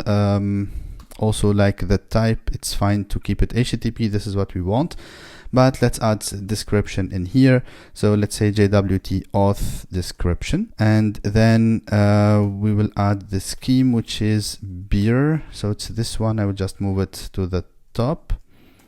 Let's add a comma in here, and we have the type, which is security scheme security scheme type.http. And then we want to specify the bearer format, which is a JWT token, and where we want to inject this one. So it's security scheme in, and then header. We want to pass this one as a header parameter. So this is what we need. So let's optimize the imports, and now we have everything configured and up and ready. So now we can start our application and perform some tests. So now let's move to the next part, and let me show you what are the requirements, or like what needs to be done in order to test our application. All right, so now I'm going to close everything, and first of all, I need to open my Docker Compose file and start my Postgres service. So you can click here on this one, or you can also use the command line. So let me clear this one. So let me go back to the root folder, and yep. So here, if I do ls, I see my Docker Compose. So now I can do Docker Compose up -d just to start it in a detached mode. So here there is maybe a validation issue. So what is wrong in here? So the image, so the image, it should be Postgres and then colon and the version. All right, so then we have the version 17.5. All right, so now this is fixed. Let me clear this one again. And now we are able to run our application. So it's pulling for now the Postgres image, and then it will start the Docker container. So just to make sure that the Docker or like the image is up and running, you can open the Docker dashboard or like type the command line. So here we see that we have the Docker with Spring Security Asymmetric, and we have the Postgres SQL up and running, and it's available on the port 5432. Also, you can do you can run this command docker ps, and here you should see the Docker, the Spring Security Asymmetric should be up and running. So like this is the container name. So now we have our database available. All we need to do is now to run the application. So there is something I would like to show. So I will enable the annotation processing in here, and I will enable it also as well there. So now let's see if the application is going to start, but something is wrong. Let's see what happened in here. So let's scroll up to the exception, and let's try to read it. So unable to start the server, and let's see what is the issue exactly. So caused by error creating this one. I think I know the issue, but I just want to double check. So could not find key in key/local private key. Okay, I think when so in security and Key Utils, right. So when sorry, in the JWT service, I think I made a mistake when loading the keys, because the folder is called keys, not just key. As you can see in here, I called it keys and then /local. So let's start again and see if the application will start or not. So not and cannot find keys local only private-secret.pem. So if I navigate, so this one is already, it's found, but why it says that it cannot find the key? So it's in Key Utils. All right, I think I know what's going on, because here we need to get the class loader. So .get class loader .get resource as stream. So the get class loader will give us the location of the Key Utils, and then it will point to the resources. So I think now it's going to start successfully, but now okay, all right, okay, so it's a problem with loading the public key. So let me double check in here, since we made a copy paste. So this one is like the key spec is only for the private key, but for the public key it should be the X509. So it's a capital X 509 encoded key spec equals this one, and now we should be done. All right, hopefully this error will be gone. And then yes, okay, so it's a different one. Okay, so here it's claiming about the database URL, port, and database name. Let's double check the .env file. All right, it seems that Spring is not able to locate the variables, or like is not able to load the .env file. So let's double check the properties. So application properties. All right, so yeah, that's obvious.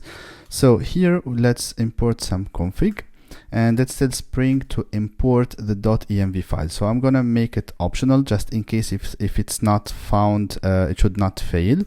So file, it's gonna be .env, and then just this way, and then let's say properties. So like it's gonna be .env or .properties file. So now if we start again, like Spring should be able to read the file and load these configurations into our environment variable. So now the application is successfully started. So all we need to do now, so the application is also started on the port 8080. So now all we need to do is to go to our browser and then open the Swagger on the localhost 8080. All right, so here we see that we have the OpenAPI, like, or the Swagger UI, and here we have the authentication. So we can register a user, we can do also like refresh token and login. But before that, let's go back in here and let's connect to our database. So let me refresh this one, and here we have our Spring app. And now let's also open the schema, the public one, and here we should see the two or like the three tables, the user's role and the user's role. Let me close everything, and now let's do our first test. So first let's register a user and let's click on try it out. So here we have some like basic information, and the default value are coming or is coming from the schema annotation that we used. So here maybe let's try to have some empty inputs to test the validation. And here I will say maybe a YOP mail, just to see if we get the non-disposable error message. And as you can see here, so first we have a validation error. So like we have a validation error for the first name, also like the first name, we have the last name, and also we have for the email. And we see here that the email should not be a disposable one. So like this is the custom validation that we created together. So now let's go ahead and register a real user. So I'm just gonna bring this back. I think this information are fine. And for the password, I'm just gonna make it something like this, or password, since we added maybe underscore and exclamation mark. So now if I pass two passwords that are different from each other, we should see that we have a mismatch. All right. Right, so here we have something about the size. I think I need to change this one. So let me go back in here and to the auth request and then registration request.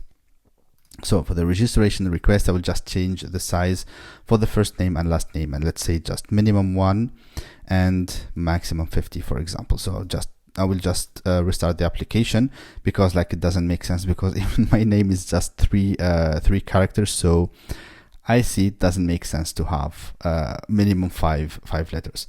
All right, so now we see that we have a message, password do not match, and we have a password mismatch as a code. So we can use that to do some localization and return like a better error message. So I'm gonna copy paste this one.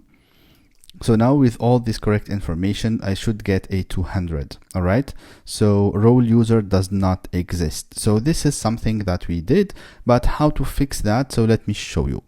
So here, let me just remind you why we get this one. So when we implement the authentication and then we go to the register, we do a check and try to find a role user, all right, in the database, but we don't have it. So how we can do that? So in the future or in the coming videos, we will see how to use Flyway to do or like to handle all the database migration, as well as initializing the data with some, for example, as we mentioned here. So for example, we need to have some basic user roles and so. But for now, how we can do that? Open the application and the main application, and and here let's create a bean, and let's say a public command line runner. So I'm going to create a bean of type, sorry, what is this? So of type command line runner, let's say command line runner, and here I will just inject my role repository, and then I will copy this code from here. So, and now let's return args, maybe args this way. So it's a lambda, it should be a lambda expression. And now first thing I will do is this. All right. So I don't need this in here, so just role repository, and this one is gonna be an optional of role, user role. And now if my role is not present or if it's empty, so we have another method, it's better to use it. So if it's empty, I will just create a new role with the user role name. So in this way we will initialize a user role if we don't have it. So let me restart the application, and then we can first check the database to make sure that we have the user role, but something happened in here. Right, so the colon value for created by. All right, so okay, I'm gonna set the role dot created set created by, let's say up, something like that, and now we can start again. All right, so now if we make sure, or like if we check the role table, we should see the role, the user role that we have in here, and it was created by the application or like the admin itself. So now if we go back to the Swagger UI and I hit execute again, so now I should get a 201 response. And if I check my database, I should see that I have a user. and with the information that we passed. And also if I check the user role, we should see an assignment for the user ID and the user role ID. So now we can perform our login. So let's go back again to our Swagger UI, and now let's open the login and let's say try it out. So we have ali@mail.com, and okay, so let's write, or let's copy the password from here. I think it's a bit complicated one. So let's go back to authentication and then login, and let's try it out, and let's put the password in here. All right, so now when I click on execute, we see first, okay, we have bad credentials. So ali@mail.com, do we have the user? Let me double check if we have an exception in here. All right, so nothing, but let's check the user, if the user is enabled or not. Email verified. Yeah, the user is already enabled. All right, okay. I see the point. So you see here we have the password. It was stored as a raw password. All right, but when we but the authentication needs to hash the password, or like to see if they match. So what we missed in here in this user mapper. So let's go back in here. So here we just mapped the password as is, but we need here. So let me private password encoder. So we need to encode the password before persisting it. All right. So now let me say here password encoder dot encode request dot get password. All right. So that was the issue. Let's start again. And now let me also maybe clean up everything. So I'm gonna just remove the user and the assignment, and I will create the user once again, just to make sure that everything works fine. All right, so now I will go back to Postman, and I will try out the register again with the same information. So here we should see, wait, is it started? Nope, not yet, I did not start. So let me start the application. So the application is up and running, and now if I click execute, I have an internal server exception. So let's check. All right, yeah, okay. I think I'm going too fast. There is no need to be in a rush, because this one I missed the final keyword. And here I need the required args constructor in order to inject this one. All right, guys, so yeah, just go slowly. Go in like in secure or like in sure steps, and don't rush anything. All right, now if I do execute, I have a 201, so which means that I have the user now created and the password is hashed, as you can see. So now if I go back and perform a login, I expect that everything should be working fine. All right, so still username and password is incorrect. Maybe let me copy again the password. Maybe I made a mistake while copy pasting. So here, and is the email correct? Is it ali@mail.com? I'm also going to copy it. So ali@mail.com. And now let's hit execute again. And now we see that we have the access token and we have the refresh token. So if I copy this access token and I go to jwt.io, and let me zoom in, and if I paste this one in here, we see the information that we already pasted. So here we have a token type, which is access token. The subject is the user, and we have the issued at, and also we have the expiration. And here, what does it say in here? So unable to automatically download public key. So JWT.io already detected that this key was generated using a private key. So now our security is at its top level, and in order to decode this one, or like to decode this token, we need the public key. So as I mentioned before, it's totally fine to share the public key with a different, for example, if you are working in an organization or if you have a microservices architecture, it's completely fine to share the public key among the different services. So this way you can decode the token and extract the data and do what needs to be done with that token. Alright, so if we come back here, maybe let's see if we can check something else. Also, we can refresh the token. Alright, so maybe let's try refreshing the token. Let me close this one. And again, I need to copy the refresh token from here since we need it in our payload. So now I have my refresh token. So now if I try out this one, so I will paste the refresh token and click on execute. So now I have to get a new access token and the same refresh token, which is the same, all right, which is what is already expected. And now I can, for example, I can get, I can change things. I can patch the user information, like changing changing the data and so. So now let me authenticate myself. So after this refresh, so this should be the token. So I'm going to copy this access token in here. And then I will go to the user and, for example, I will change the user information.